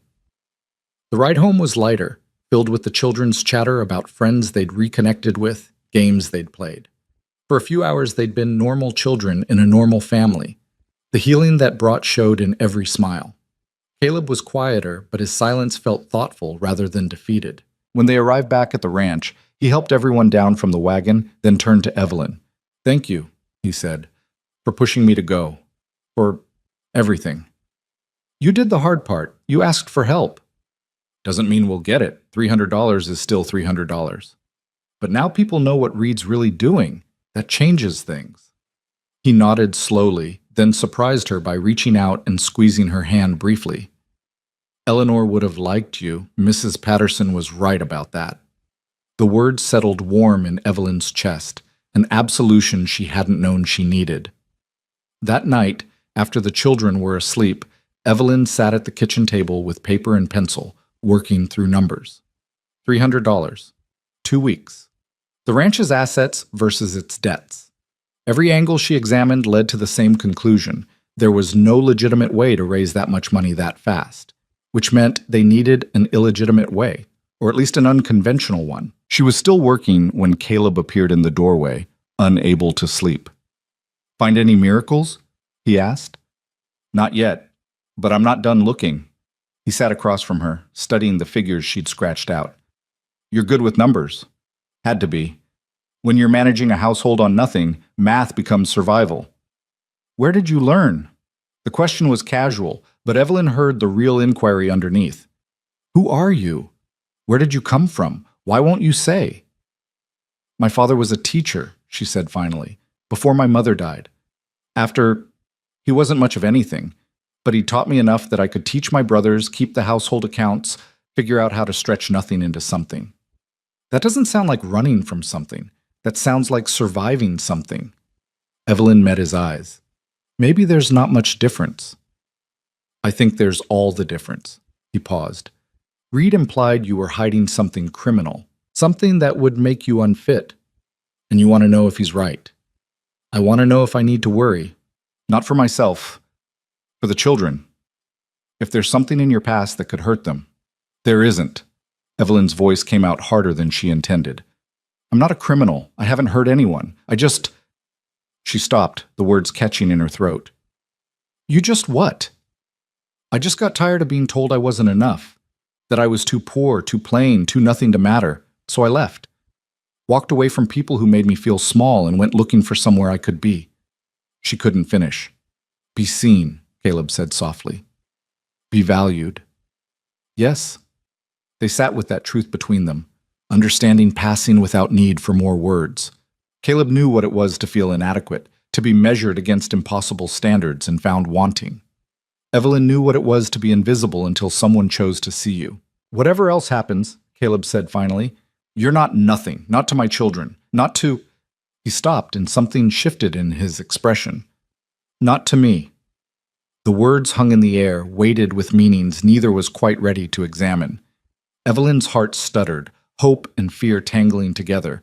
Before she could respond, a sound cut through the night, the thunder of approaching horses moving fast. Caleb was on his feet instantly, grabbing the rifle from above the door. Evelyn moved to the window, peering into darkness lit only by a rising moon. 3 riders pulled up in the yard, their faces obscured by shadows and hat brims. But Evelyn recognized the lead horse, Reed's black stallion. "Hart!" Reed's voice carried clear through the night. "We need to talk." Caleb stepped onto the porch, rifle held loose but ready. "It's past midnight, Reed. Whatever you want can wait for daylight." "I don't think so." Reed dismounted, his men following suit. "See, I heard about your little performance at church today. Very touching. Very convincing. It wasn't a performance. Wasn't it? Suddenly you're the devoted father, the pillar of the community, the victim of cruel circumstance. You've got old women weeping and hard men nodding along. Quite the transformation from the broken drunk I saw 3 weeks ago." "I was never drunk," Caleb said, his voice dangerous. "No? Could have fooled me. Could have fooled everyone. But then she showed up." Reed jerked his chin at Evelyn, visible through the window. "And suddenly, you're reformed. Makes a man wonder what her real game is." "There's no game. She's helping my family." "Is she? Or is she positioning herself to take advantage of a desperate widower? Wouldn't be the first time a woman with nothing saw opportunity in a man with something to lose." Evelyn pushed through the door before Caleb could respond. "Say what you came to say, Mr. Reed. Then get off this property." Reed's smile turned sharp. "There she is, the mysterious Miss Moore. I've been making inquiries about you. Very interesting what I found." Ice ran down Evelyn's spine. "I'm sure I don't care." "No? Not even when I tell you I know about Richmond? About the family you worked for there? About why you left so suddenly in the middle of the night?" The world tilted. Evelyn forced herself to stay upright, to keep her face neutral, even as panic clawed at her throat. Richmond. He knew about Richmond. "I don't know what you're talking about," she said, but her voice shook. "Don't you? The wealthy family, the husband who took too much interest in the help, the wife who blamed you instead of him? The accusations of theft when you tried to leave? The warrant that might still be outstanding if anyone bothered to look? There was no theft, Evelyn said, her voice breaking. She lied. She wanted me gone and disgraced, so she accused you of stealing jewelry, and you ran instead of facing trial. Doesn't look good, Miss Moore. Looks exactly like guilt. Caleb had gone very still. Evelyn? I didn't steal anything, she said desperately. Her husband tried to force himself on me. When I fought back, when I tried to tell her, she called me a liar and a thief, said she'd have me arrested if I didn't leave quietly. So I left. Quite the story, Reed said. Convenient that there's no way to verify it, but I bet Judge Morrison would be very interested to hear about it, along with your other little secrets. What other secrets? Reed's smile widened. All in good time. For now, I'll just say this. You have until the end of the week to leave. Pack up, disappear back to whatever hole you crawled out of. Do that and I'll forget everything I learned about Richmond. And if I don't, then I make sure that warrant finds you. And I make sure everyone knows that Caleb Hart's been harboring a fugitive thief, that he's put his children in danger by allowing a criminal into his home. Judge Morrison will have those children in protective custody before the ink dries. You bastard, Caleb breathed. I'm a businessman protecting my interests. Miss Moore leaves, you lose your stability, you default on the loan, and I get the property I should have had months ago. Everyone wins except you. Reed mounted his horse smoothly. End of the week, Miss Moore. That's generous, considering. They rode off, leaving dust and devastation in their wake. Evelyn stood frozen, her carefully constructed new life crumbling around her. She'd thought she'd left Richmond behind, thought she'd buried that shame deep enough that it couldn't follow. But of course it had. Shame always followed.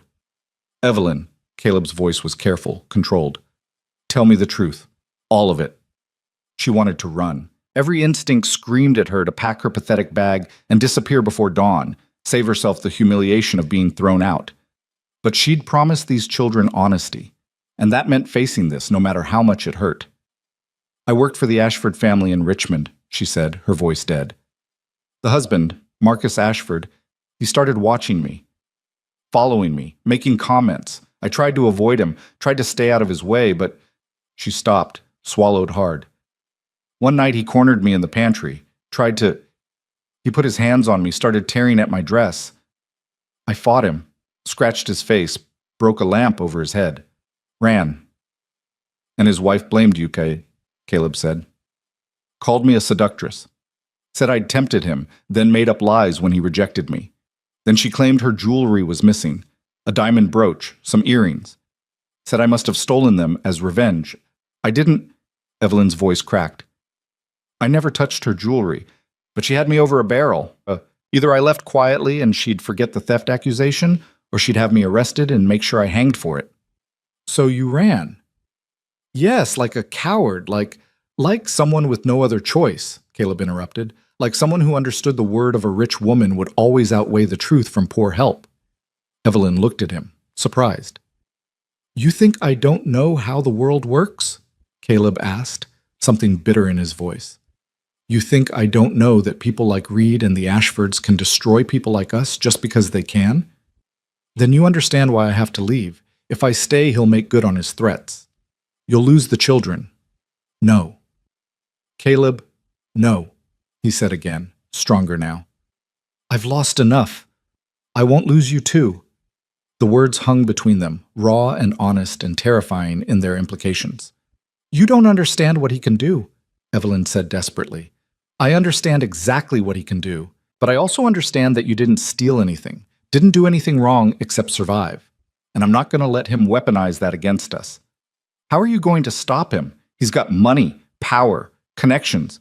And we've got truth, we've got community, we've got... Caleb stopped, something crystallizing in his expression. We've got Eleanor. What? Eleanor kept journals. Every day for 15 years, she wrote everything down. Every conversation, every event, every suspicion, including... His eyes went distant, remembering. Including her suspicions about Reed, about the fire at the Johnson Ranch, the accident that killed Tom Wilson, the way people who crossed him always seemed to meet bad luck. Hope flared in Evelyn's chest. You think she wrote something we can use? I think if anyone could see through Reed's mask, it was Eleanor, and I think she'd have documented everything. He was already moving toward the house. The journals are in my bedroom. I couldn't bear to read them after she died, but he stopped mid-sentence, and Evelyn heard it too, a soft sound from inside the house. They'd woken the children. Sarah stood in the hallway, Thomas and Ruth behind her, their faces pale in the lamplight. Is Miss Moore leaving? Sarah asked, her voice very small. Evelyn's heart shattered. Sarah, because if she is, I'm going with her. The words hung in the air, shocking in their fierceness. Sarah, you can't, Caleb started. Why not?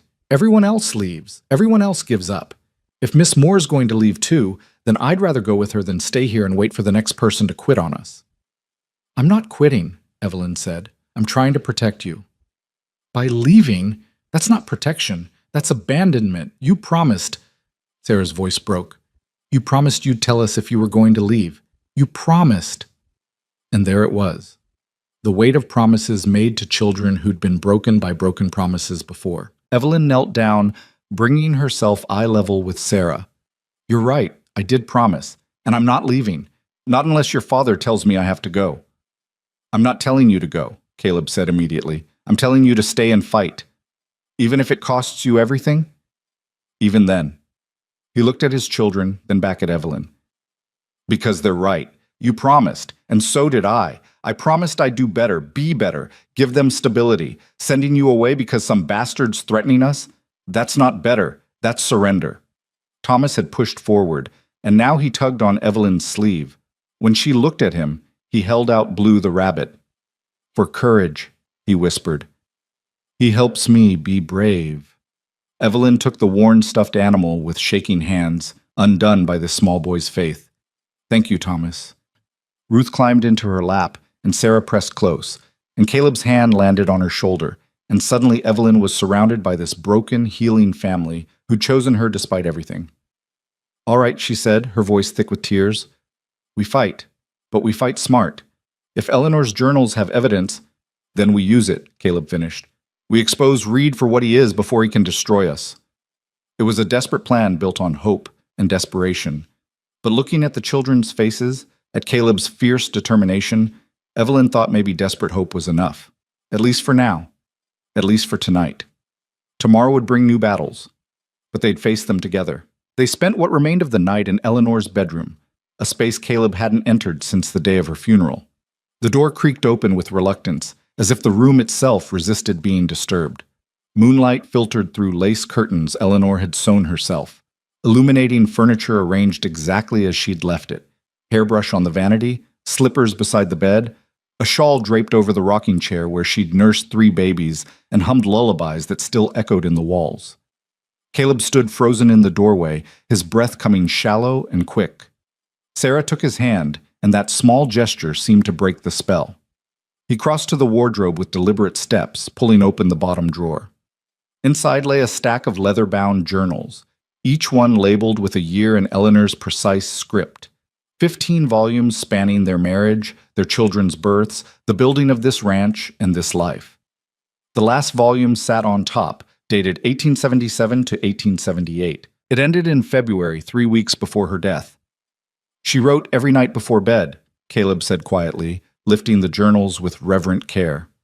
No matter how tired she was, no matter what had happened that day, she said someday the children would want to know their history, and she wasn't going to trust memory to get it right.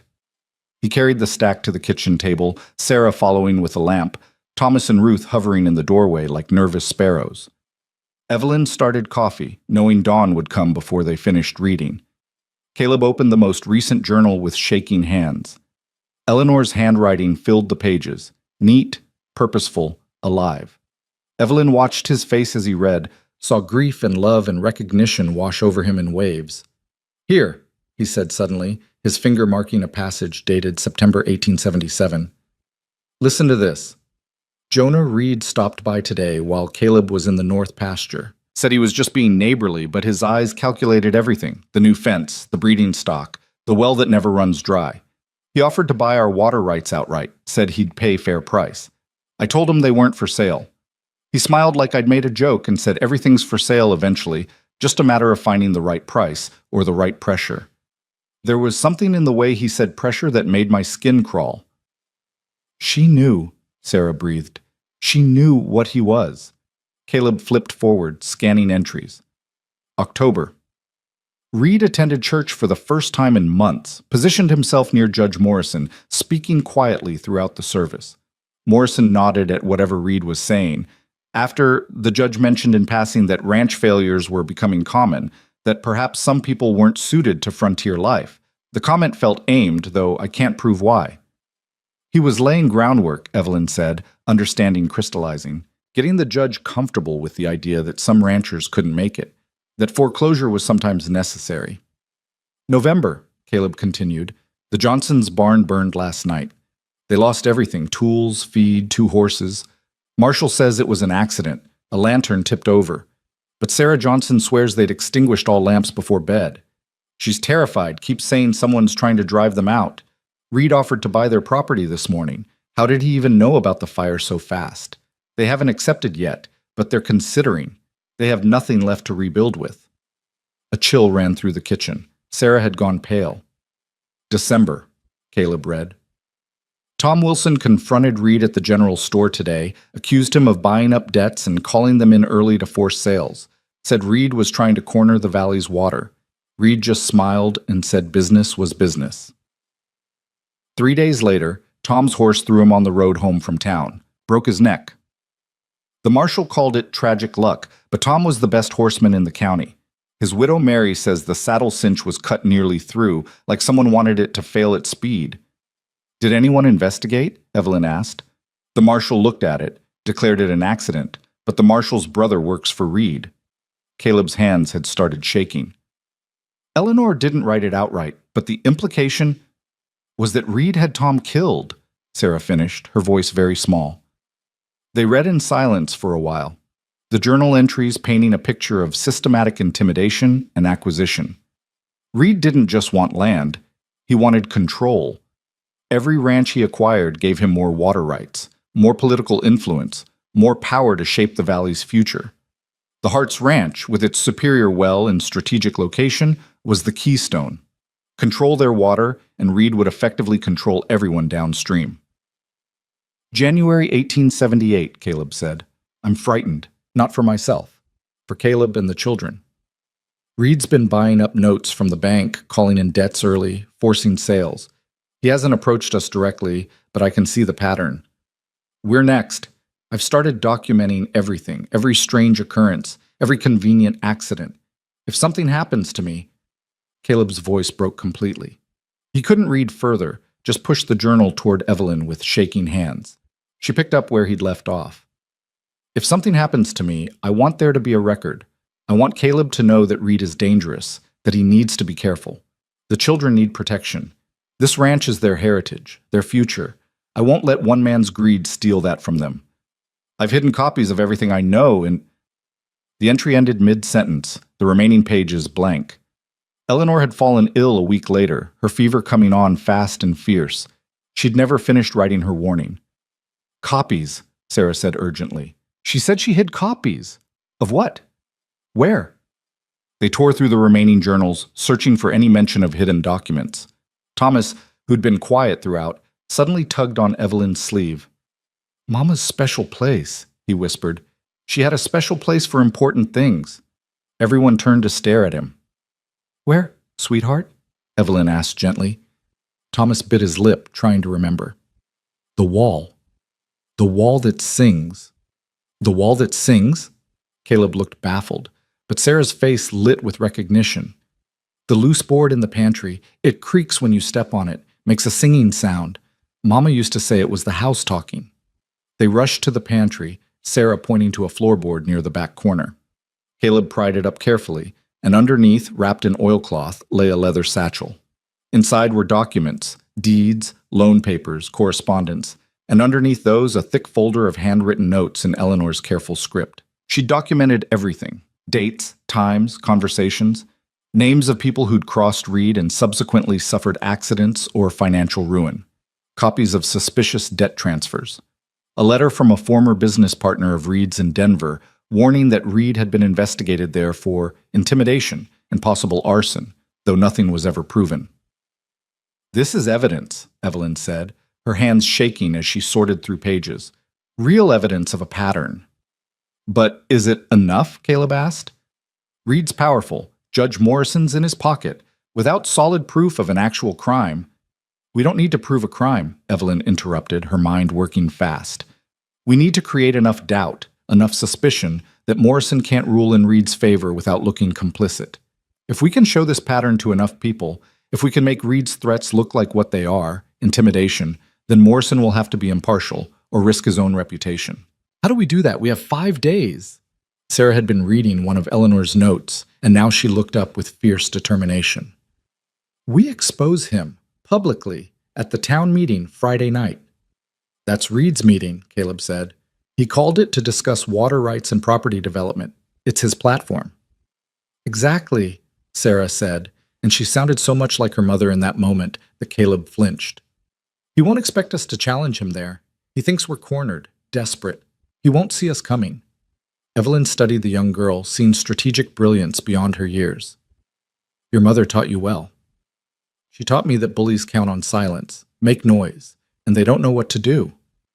Sarah's chin came up. "We make noise." The next 3 days passed in furious preparation. Evelyn and Sarah organized Eleanor's documentation into a coherent timeline, cross-referencing events with public records at the county office. Mrs. Patterson helped, using her social connections to gather testimonies from people who'd been hurt by Reed's business practices. Mr. Chen from the general store provided accounting ledgers showing suspicious debt transfers.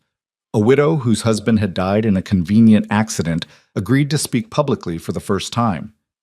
Slowly, carefully, they built a case not of criminal proof, but of unmistakable pattern. Caleb worked the ranch with renewed purpose, making sure everything looked prosperous and well managed. If Reed was going to claim neglect, the physical evidence had to contradict him. He repaired fences, cleaned buildings, organized the barn. Thomas and Ruth helped, the children responding to their father's engagement with tentative joy.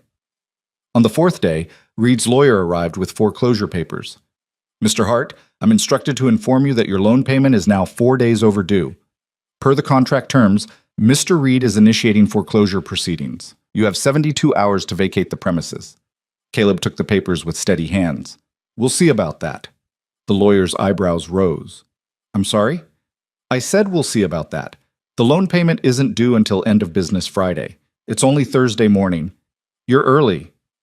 Mr. Reed Mr. Reed can interpret whatever he likes. The contract says end of month. That's tomorrow at 6 o'clock. We have time." The lawyer looked uncertain, clearly unprepared for resistance. "Nevertheless, Mr. Reed wanted you to understand the seriousness." "Oh, we understand perfectly. You can tell Mr. Reed we'll see him at the town meeting tomorrow night. We have some things to discuss." After the lawyer left, Sarah turned to her father with worried eyes. "We still don't have the money." "No," Caleb admitted, "but we have something better. We have truth, and we have timing.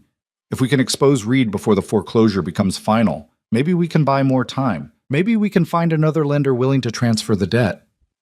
"That's a lot of maybes," Evelyn said quietly. "It's all we have."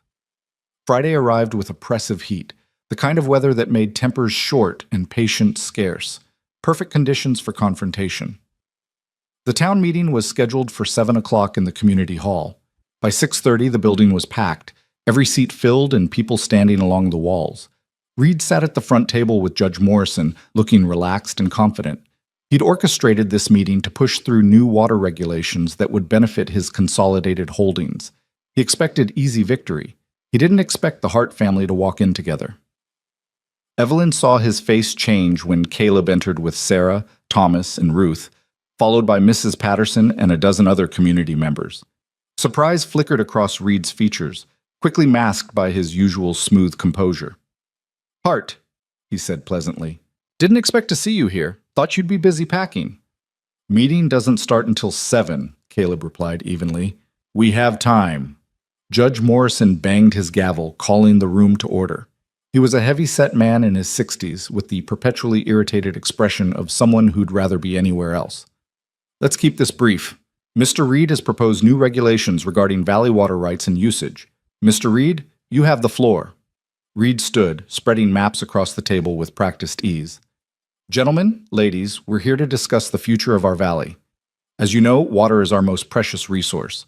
Current distribution is inefficient, outdated. I'm proposing a consolidated management system that would steal water from small ranchers and give it to you, Caleb interrupted. The room went silent. Judge Morrison's gavel came down hard. Mr. Hart, you're out of order. Mr. Reed has the floor. With respect, Your Honor, this concerns all of us. We should hear all perspectives before voting. Morrison looked annoyed but nodded reluctantly. Fine. After Mr. Reed finishes his presentation, we'll open for comment, but you'll wait your turn. Reed's smile had gone tight. As I was saying, consolidated management would ensure efficient distribution during drought years. Those with superior water access would share resources for fair compensation, naturally. This benefits everyone. Everyone except the people you're stealing from, someone called from the back. Reed's composure cracked slightly. I'm not stealing anything. I'm proposing legal, regulated resource sharing. Under your control, Caleb said. With you determining who gets water and who doesn't. That's not sharing, that's monopoly. Mr. Hart, you're interrupting again, Morrison warned. Because he's lying, Your Honor, and I can prove it. That got everyone's attention. Reed's face had gone hard, dangerous.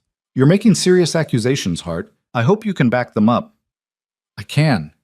Caleb nodded to Sarah, who stood and began distributing copies of Eleanor's documentation to people throughout the room.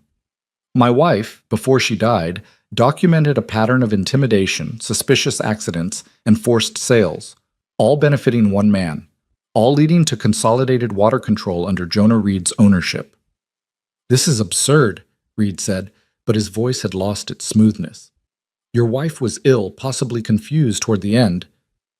My wife was the sharpest woman I've ever known, Caleb cut in, his voice hard as iron, and she saw you for exactly what you are, a man who destroys anyone in his way.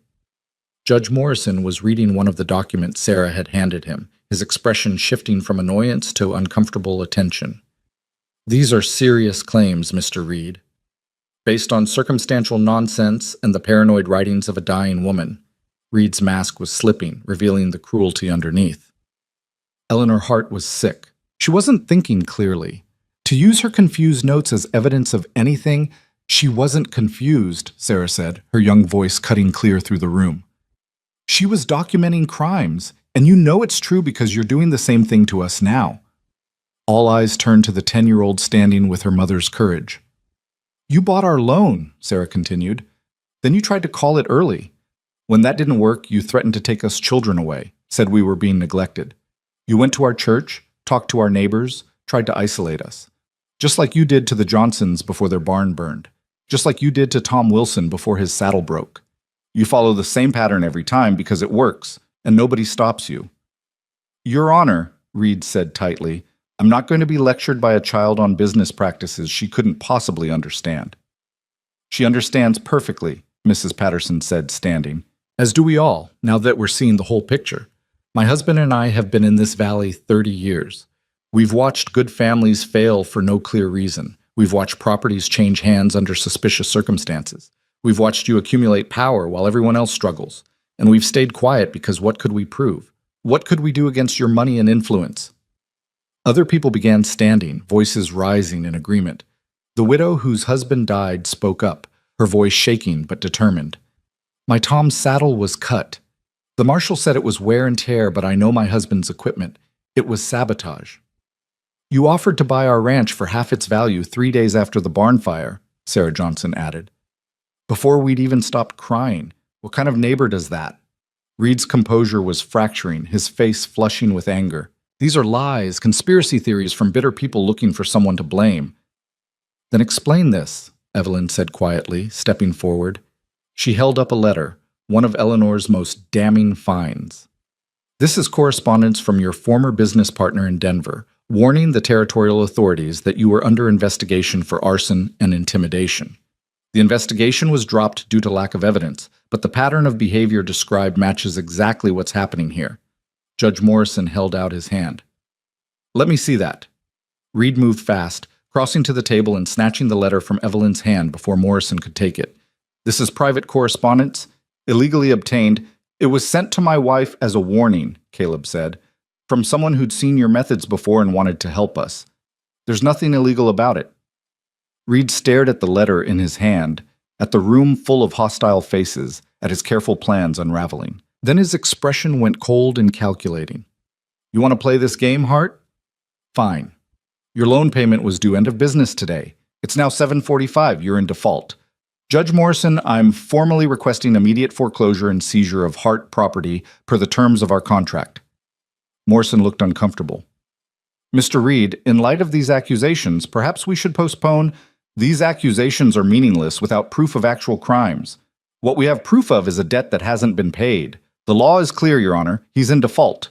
I want what I'm owed. The room erupted in angry shouts. Morrison banged his gavel repeatedly, trying to restore order. Evelyn watched Caleb's face as hope drained away, replaced by the same defeated emptiness she'd seen that first day at the train station. They'd exposed Reed, but it wasn't enough. Without the money, the law was on his side. Then the door banged open. Everyone turned to see a small, elderly Chinese man enter, his traditional robes and long gray braid marking him as Mr. Chen's father, recently arrived from California. He moved with deliberate dignity to the front of the room, carrying a leather case. Excuse interruption, he said in careful English. I have information relevant to this matter. Who are you? Morrison demanded. I am Chen Wei Lin. I own General Store with my son. I also hold significant capital from successful business ventures in California. He opened the case, revealing neat stacks of bills. I understand Mr. Hart requires $300 to satisfy his debt. I would like to purchase this debt from Mr. Reed and extend new loan terms to Mr. Hart, terms that are fair and allow proper time for repayment. The room went silent. Reed's face had gone purple with rage. The debt isn't for sale, he said through clenched teeth. Everything is for sale, Chen Wei-lin said mildly, echoing Reed's own words back to him. You have said so yourself many times. I offer fair market value for the debt, plus 20% premium for your trouble. Cash, tonight. I don't want your money. I want the property. But you have no legal right to demand property overpayment. If debt is satisfied, foreclosure is void. This is law, yes? He looked at Judge Morrison. I'm correct? Morrison nodded slowly, and something in his expression suggested relief. Yes. If the debt is paid or legitimately transferred to a new creditor, the foreclosure cannot proceed.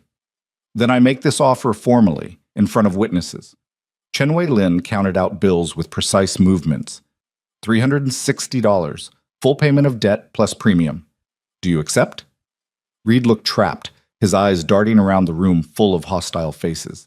If he refused a legitimate business offer in favor of foreclosure, he'd prove every accusation against him. But if he accepted, he'd lose his leverage. Why? He demanded. Why would you do this? Because Mr. Hart is a good man who has suffered enough. Because his wife Eleanor was kind to my son when he first came to this country, helped him learn English, treated him with respect when others did not. Because Chen Wei-lin's expression hardened. Because I have seen men like you before, Mr. Reed, men who believe power gives them right to destroy others. In my country, such men are called tyrants. Here you call them businessmen. But name does not change what you are. The old man's quiet dignity made Reed's bluster look petty and small. Evelyn could see the calculation happening behind Reed's eyes. Take the money and retreat, or refuse and prove himself the villain everyone now suspected. Finally, Reed snatched the bills from the table. Fine, the debt's transferred, but this isn't over, Hart. Not by a long way. Yes, it is, Judge Morrison said quietly. The judge had been reading Eleanor's documentation, and his face had gone grave. Mr. Reed, these allegations are serious enough to warrant territorial investigation. I'll be forwarding this material to the federal marshal for review. Until that investigation concludes, I suggest you conduct yourself very carefully.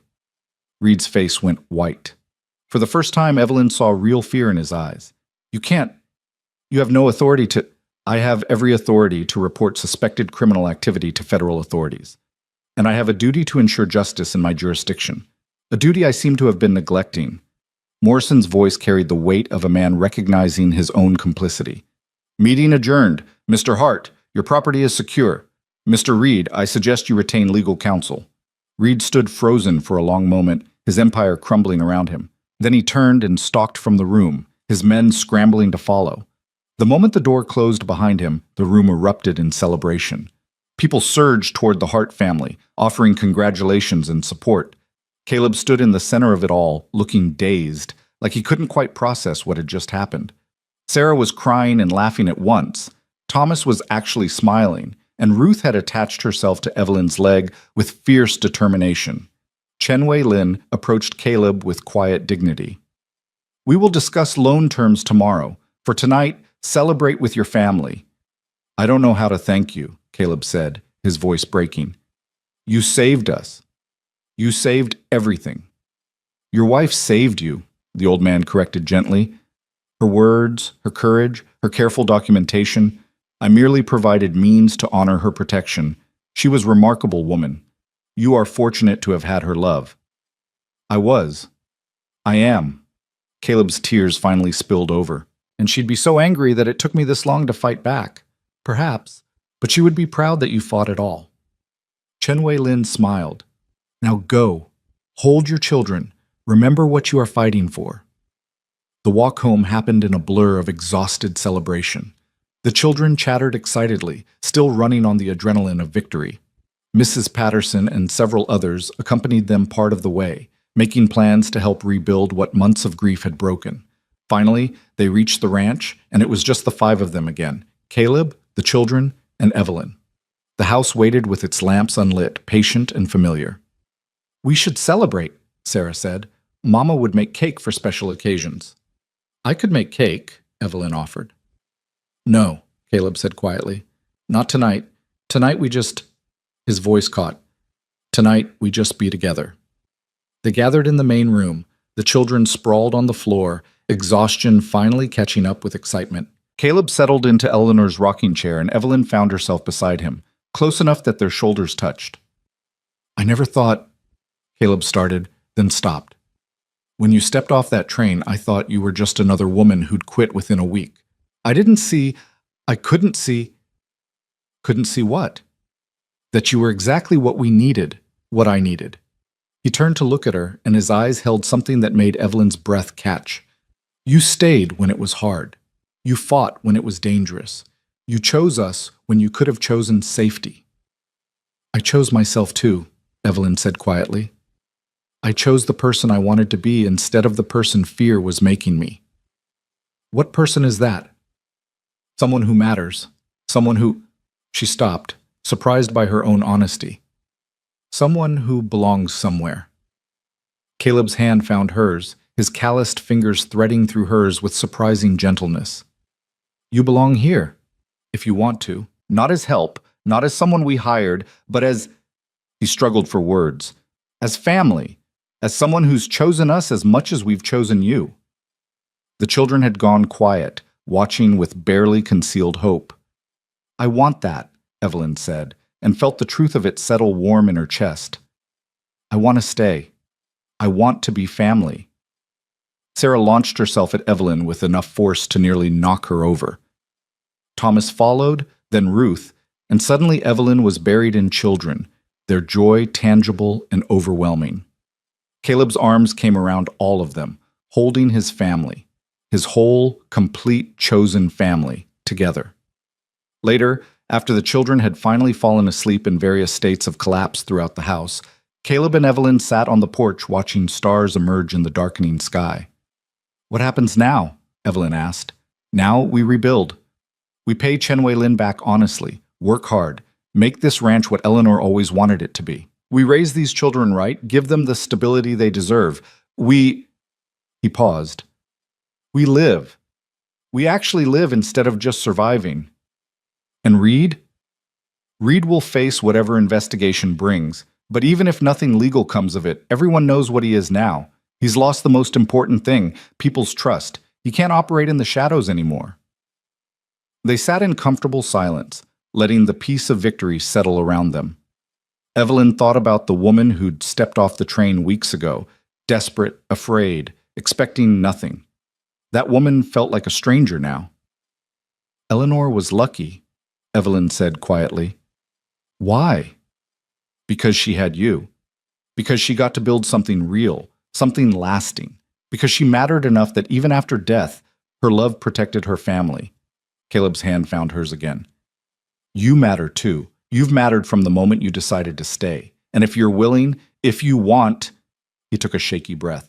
I'd like you to stay forever, not as help, not as someone filling a space Eleanor left, but as yourself.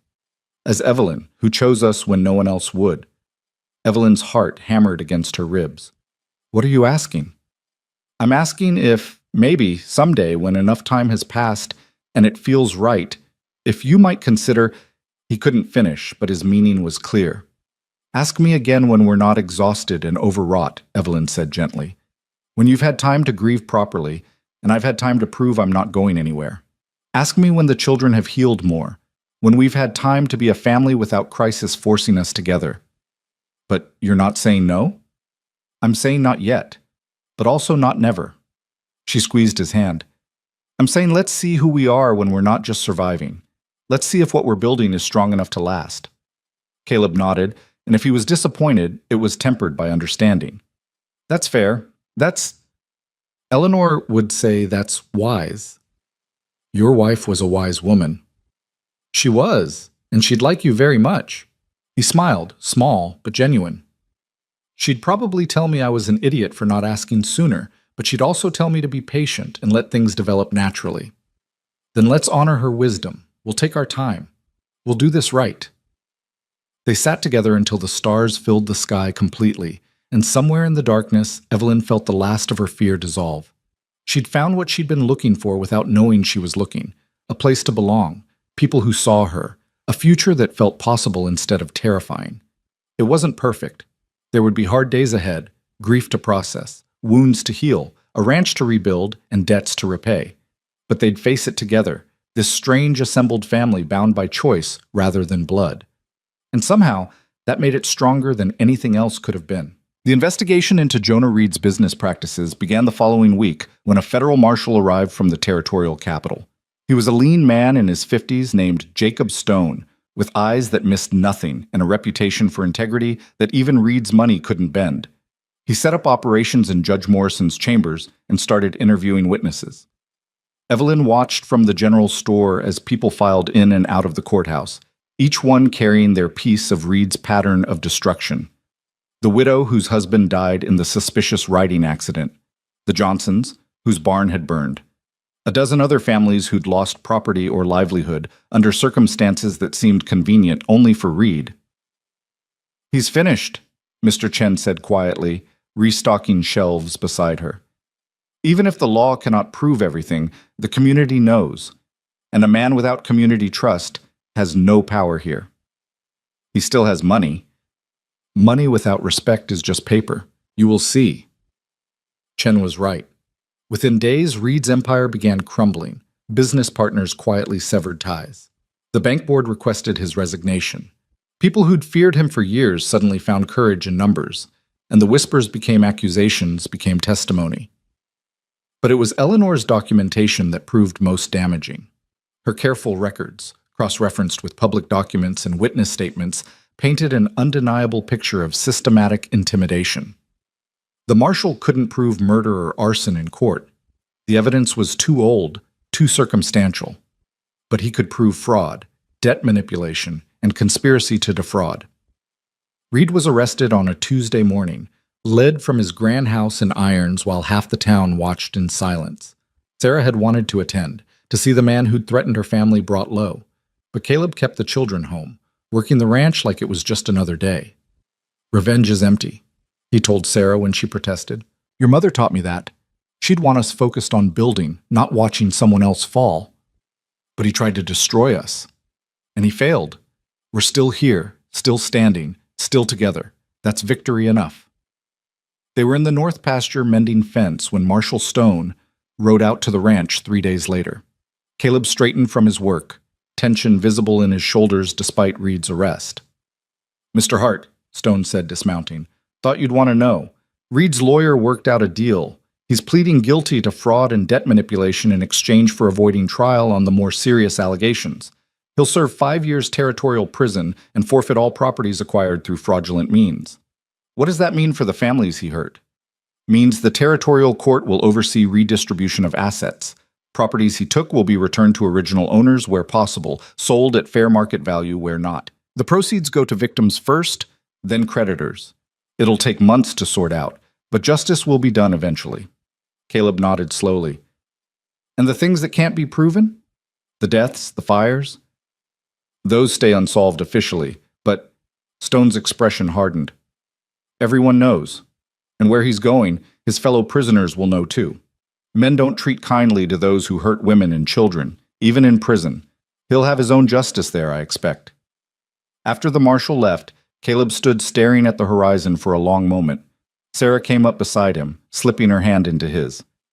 Is it really over? She asked. The legal part is. The healing part, that takes longer. He squeezed her hand. But we've got time now. That's the gift your mother gave us. Time to heal properly. The ranch settled into rhythms that felt almost normal as spring turned toward summer. Caleb worked alongside hired hands he could finally afford to pay properly, rebuilding what months of grief and crisis had broken down. The children flourished under routine and stability. Thomas's vocabulary expanded daily, Ruth's nightmares became rare instead of constant, and Sarah slowly allowed herself to be 10 years old instead of a miniature adult. Evelyn found herself becoming indispensable in ways that had nothing to do with cooking and cleaning. She managed the household accounts with the same efficiency she'd brought to everything else, caught up the children's schooling that had lapsed during the worst months, and slowly transformed the house from a mausoleum of grief into a home that honored Eleanor's memory while embracing present life. The quilt became their shared project. Sarah worked on it most evenings, with Evelyn guiding her through techniques Eleanor had started teaching. Each stitch was an act of remembrance and healing both, the pattern emerging slowly from careful, patient work. Mother would say I'm getting better, Sarah said one evening, examining her stitching critically, but she'd also find 3 things to correct. That's because she wanted you to be your best, Evelyn replied. Not perfect, just your best. Do you think she'd be proud of of everything? Evelyn set down her own sewing and looked at the girl honestly. I think she'd be proud that you survived, that you fought, that you're still here, still trying, still becoming who you're meant to be. Everything else is just details. Sarah nodded, blinking back tears that came easier now that she'd learned crying didn't mean weakness. I miss her. It doesn't hurt as much as it did, but I still miss her every day. That won't change. You just learn to carry it differently. The missing becomes part of who you are instead of something that crushes you. Is that what happened with your mother? Eventually, it took years, but yes, I learned that loving someone doesn't end when they die. You just love them differently. They worked in companionable silence until Thomas wandered in with Blue, ready for his bedtime story. Ruth followed, trailing her worn doll. These evening rituals had become sacred, the children gathering close, Evelyn reading from whatever book they'd chosen, Caleb listening from the doorway with an expression that suggested he was memorizing these moments against future need.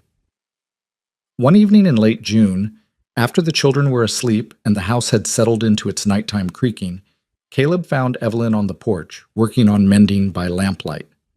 You don't have to do that, he said. We can afford to replace worn things now. I know, but there's satisfaction in making old things useful again. Seems wasteful to discard what can be repaired. He sat beside her, close enough that she could feel his warmth in the cooling night air. They'd developed an ease with each other over the months, a companionship that felt both comfortable and charged with possibility. I've been thinking about what you said, Caleb began, about waiting until we weren't just surviving, about seeing who we are when crisis isn't forcing us together. Evelyn's hand stilled on the mending. And I think we've had enough time now. Enough normal days, enough ordinary moments, enough to know that what's between us isn't just trauma bonding or desperation. He took a breath. I'm still in love with Eleanor. I don't think that ever completely goes away. The words should have hurt, but Evelyn found she understood completely. I wouldn't want it to. She's part of who you are, part of this family's foundation. But I'm also... He stopped, searching for words. I'm also falling in love with you. Different than Eleanor because you're a different person, but just as real, just as deep, and I don't want to wait anymore to say it out loud. Evelyn set down her mending with careful precision, buying time to let his words settle. The children adore you. They already think of you as family. Sarah asked me last week when you and I were going to get married, like it's a foregone conclusion. Despite the seriousness of the moment, Evelyn laughed. She did? Said it was obvious we love each other, and she didn't understand what we were waiting for. Thomas agreed. Even Ruth said, and I quote, "Miss Evelyn should stay forever and be our real mama." Evelyn's eyes filled with tears. She said that? She did. They've already chosen you, Evelyn. They chose you the day you arrived and kept choosing you every day since. Now I'm asking, will you choose us back? Will you marry me and make this family official? The question hung in the air between them, enormous and terrifying and exactly right. Evelyn thought about the woman who'd stepped off the train months ago, convinced she was too little, too plain, too nothing to matter. That woman felt like a stranger now. "I'm not Eleanor," she said quietly. "I'll never be her, never replace what you had. I'm not asking you to be Eleanor, I'm asking you to be Evelyn, to be exactly who you are, fierce and loyal and stubborn and brave, to be the woman who stayed when everyone else left, who fought when fighting seemed hopeless, who chose broken people and helped them become whole again. I'm just as broken as the rest of you. I know, and we're choosing you anyway, all of us, together. We're choosing the family we make instead of mourning the one we lost." He reached for her hand, his calloused fingers gentle against hers. "So what do you say? Will you marry me?" Evelyn looked at this man who'd learned to grieve and love simultaneously, who'd fought for his children with everything he had, who'd chosen to see her worth when the world insisted she had none. She thought about the children sleeping inside, already calling her name in their dreams. She thought about the life they were building together, imperfect and precious and real. "Yes," she said, and felt the rightness of it settle into her bones. "Yes, I'll marry you." Caleb's smile transformed his face, erasing years of grief in an instant. He pulled her close and kissed her with a tenderness that spoke of new beginnings rather than desperate endings. When they broke apart, both were crying and laughing at once. "The children are going to be insufferable," Evelyn said. "Sarah will say she knew all along. Thomas will want to help plan everything, and Ruth will probably insist on wearing her fanciest dress daily until the wedding. Let them be insufferable. They've earned it." Caleb kissed her forehead. "When should we do this? I don't want a long engagement. I've wasted enough time already." "Let's ask the children. It's their family too. They should have a say." They told the children the next morning at breakfast, though Sarah's smug expression suggested she'd been listening from the hallway the night before. Thomas whooped with joy. Ruth clapped her hands and demanded to know if she could call Evelyn Mama now, and Sarah just smiled with the satisfied air of someone whose plans had come together perfectly. "I knew you'd say yes," Sarah said. "I told Thomas you would." "Did you now?" Evelyn tried to sound stern, but her smile ruined the effect. "You love each other, it's obvious, and you love us, which means you're staying forever, which means you have to get married because that's what people who love each other do." Sarah's logic was bulletproof in its 10-year-old certainty. "When's the wedding?" Thomas asked. "Can it be soon? Can we invite everyone? Can we have cake?" "We can have cake," Caleb assured him, "but we should probably ask Evelyn about the rest." All eyes turned to her, hopeful and expectant. Evelyn looked at these children who'd chosen her as much as she'd chosen them, at the man who'd learned to love again despite grief, at the life they were building together from the ashes of tragedy. "August," she said. "Late August, when the weather's good and we've had time to prepare properly. We'll invite the whole town, everyone who stood with us against Reed, everyone who's become family. We'll do it right, with respect for Eleanor's memory and hope for our future both." "Can we finish Mother's quilt by then?" Sarah asked. "Can I carry it at the wedding, like carrying her with us?" Evelyn's throat tightened. "That would be perfect, sweetheart. She'd love that." The next 2 months passed in a blur of preparation and normal life intertwined. The ranch thrived under Caleb's renewed attention. Crops came in strong. The breeding stock produced healthy calves. Chenway Lynn's loan was paid down steadily, with terms generous enough that they never felt crushed by debt. Mrs. Patterson took charge of wedding preparations with the enthusiasm of a woman who'd been waiting months for this announcement. She organized the church ladies, planned the reception, and somehow kept the whole thing from becoming overwhelming. "Your mother would have wanted this done properly," she told Evelyn during a fitting for her wedding dress. a simple but elegant creation that the church ladies had sewn together from fabric Eleanor had saved for special occasions. She'd have wanted you to feel beautiful, to know you're valued and celebrated. You didn't know my mother, Evelyn said softly. No, but I knew Eleanor, and she wrote in her journals about wanting Caleb to find happiness again someday, about hoping her children would have a mother who loved them properly. You're the answer to prayers she said before dying. That makes you precious to us all. The dress fit perfectly, and when Evelyn saw herself in the mirror, she barely recognized the woman staring back. Not because she looked different, but because she looked like she belonged, like she mattered, like she was exactly enough. Sarah made progress on the quilt with determined focus, her stitches growing more confident as the pattern emerged. It was beautiful, a star pattern in blues and creams that Eleanor had designed specifically for her daughter. Each block represented a lesson Eleanor had wanted to teach, a memory she'd wanted to preserve. Sarah worked on it every evening, and slowly, the act of creation became its own form of healing. I think she knew, Sarah said one night, holding up a nearly complete section. I think Mother knew she might not have much time, and she wanted to leave us something we could finish together, something that would teach us we could create beautiful things even after she was gone. She was a wise woman, Evelyn said, her voice thick with emotion. And you're becoming just like her. Really? Really. You're strong and brave and fiercely protective of the people you love. You face hard truths instead of hiding from them. You're exactly who she hoped you'd become. Sarah set down the quilt and threw her arms around Evelyn. I'm so glad you came. I'm so glad you stayed. Me too, sweetheart. Me too. The week before the wedding, Marshal Stone returned with final news about Reed's case. Reed had been sentenced to 7 years after additional fraud charges were filed. His property had been liquidated, with proceeds distributed to victims. The valley's water rights had been reorganized under community oversight, ensuring no single person could ever monopolize resources again. It's done, Stone told Caleb on the front porch. He's gone, and the systems that let him operate have been dismantled. You're safe now. Your family's safe. After the marshal left, Caleb stood staring at the land stretching before him.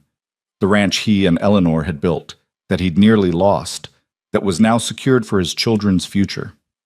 Evelyn came up beside him, and he pulled her close. She saved us, he said quietly. Even after death, Eleanor protected us. Her journals, her documentation, her refusal to stay silent, that's what stopped him. And you honored her protection by fighting back, by refusing to surrender. We fought back, you, me, the children, the community, all of us together. He kissed her temple. I used to think love meant holding on to the past, but Eleanor taught me, through her journals, through her final act of protection, that love means choosing the future, choosing life, choosing to be happy again. She'd want that for you, for all of us. I know, and I'm finally ready to accept it. The wedding day arrived with perfect late summer weather, warm but not oppressive, with a breeze that carried the scent of harvest and new beginnings. The church was packed, every pew filled with people who'd watched this family's journey from grief to healing. Sarah, Thomas, and Ruth stood at the front in their carefully chosen outfits, each one holding a piece of the completed quilt that they'd carry during the ceremony. Sarah had designed the ritual herself. As Evelyn walked down the aisle, the children would unfold the quilt behind her like a train, carrying Eleanor's blessing into this new chapter. Caleb waited at the altar in his best suit, his eyes bright with tears and joy combined. Beside him stood Mr. Chen serving as witness, and Mrs. Patterson, who'd insisted on officiating since the regular minister was visiting family in Denver. The music began. Not a traditional wedding march, but an old hymn Eleanor used to sing, chosen by Sarah because it felt right. Evelyn appeared at the back of the church, and the congregation rose as one. She walked slowly, giving the children time to manage the quilt. Behind her, the fabric unfurled in a river of blues and creams, Eleanor's handiwork literally supporting each step toward this new future. When she reached the altar, the children arranged the quilt around her and Caleb both, wrapping them together in Eleanor's final gift. We gather today, Mrs. Patterson began, her voice carrying to every corner, to witness the joining of two people who've walked through fire and emerged stronger. Caleb Hart and Evelyn Moore come to this moment carrying grief and hope equally, honoring the past while embracing the future. States, She spoke about Eleanor's love, about how true love wants happiness for those left behind rather than endless mourning. She spoke about the courage it takes to choose life after loss, to open your heart again when it's been broken. She spoke about family being something you build through choice and commitment rather than just blood and biology. Then she turned to the children. Sarah, Thomas, Ruth, do you accept Evelyn as your mother, your family, your permanent home? Yes, they chorused, loud and certain. And Evelyn, do you accept these children as your own, to love and guide and protect for the rest of your days? I do, Evelyn said, her voice breaking with emotion. With everything I have, I do. Caleb, do you take Evelyn as your wife, your partner, your equal in all things? I do. Gladly, gratefully, completely. Evelyn, do you take Caleb as your husband, accepting both his love and the family he brings? I do. Mrs. Patterson smiled through her own tears. Then by the power vested in me by this community that's witnessed your journey, I pronounce you husband and wife, and pronounce this family complete and whole. Caleb, you may kiss your bride. He did, gentle and reverent, while the congregation erupted in applause. The children wrapped themselves around both adults, and suddenly it was a family embrace rather than just a wedding kiss. Messy and perfect, and exactly right. The reception filled the community hall with food, music, and celebration. People who'd stood with them against Reed came to offer blessings and joy. Chen Wei Lin presented them with a ledger showing their debt completely forgiven as his wedding gift. Mrs. Patterson cried through 3 handkerchiefs and blamed it on allergies despite the obvious lie. Sarah danced with her father, then with Thomas, then with Evelyn, her face glowing with happiness that had seemed impossible months ago. Thomas talked to anyone who'd listen about his new family, his words tumbling over each other in excitement. Ruth fell asleep in Evelyn's arms halfway through the evening, content and secure. As the sun set and lanterns were lit, Caleb pulled Evelyn onto the floor for a slow dance. Around them, the community swayed to music that spoke of home and belonging. Are you happy? He asked quietly. More than I knew how to be, Evelyn admitted. I spent so long thinking I wasn't enough for anyone, that I was too plain, too poor, too nothing to deserve good things. And now you're exactly enough. You always were. You just needed people who could see it. I needed you, all of you, this family, this community, this life. She rested her head against his shoulder. I was so lost when I stepped off that train. I had no idea I was actually coming home. Neither did I. I thought I was just hiring help. I didn't know I was meeting my future.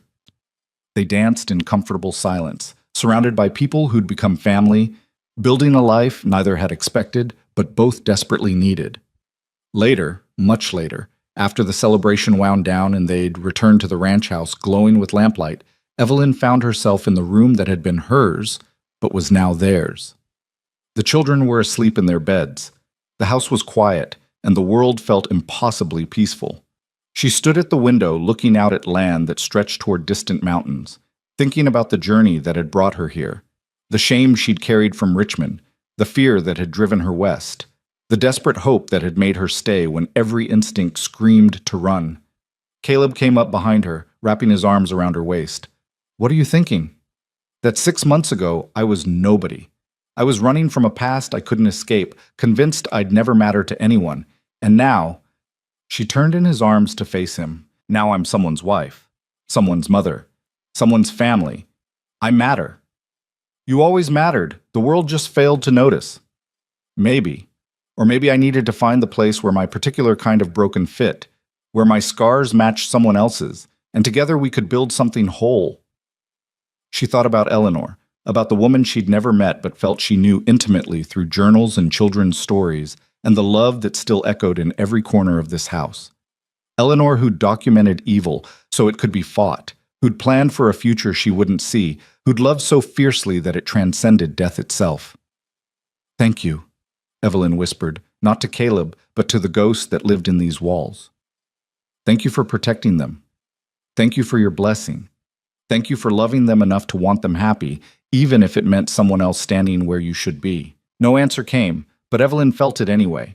A warmth, an acceptance, a passing of something precious from one woman's hands to another's. The burden of care, the joy of loving these particular people, the responsibility of carrying forward what Eleanor had started. She could do this. She was doing this. She was exactly the right person for this particular family, not because she was perfect, but because she'd chosen them when choosing was hard. Because she'd stayed when staying was dangerous. Because she loved them with the fierce protectiveness of someone who knew what it meant to have nothing and everything simultaneously.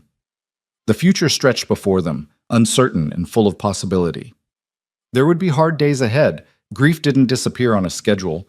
Children still needed raising. Ranches still required endless work. But they'd face it together, this family built from loss and choice and stubborn hope. And that, Evelyn thought as Caleb led her toward the bed they'd now share, was more than enough. More than she'd ever dared to dream when she'd stepped off that train in a dying town with nothing but desperation and a threadbare dress. She wasn't the woman nobody wanted anymore. She was the woman who stayed, the woman who fought, the woman who loved and was loved in return. She was exactly enough. And finally, beautifully, impossibly, she was home. The years that followed would bring their own challenges and joys. Ruth would grow from a frightened 3-year-old into a confident young woman with her mother Eleanor's compassion and Evelyn's fierce determination. Thomas would find his voice fully, becoming known throughout the valley for his kindness and his skill with horses.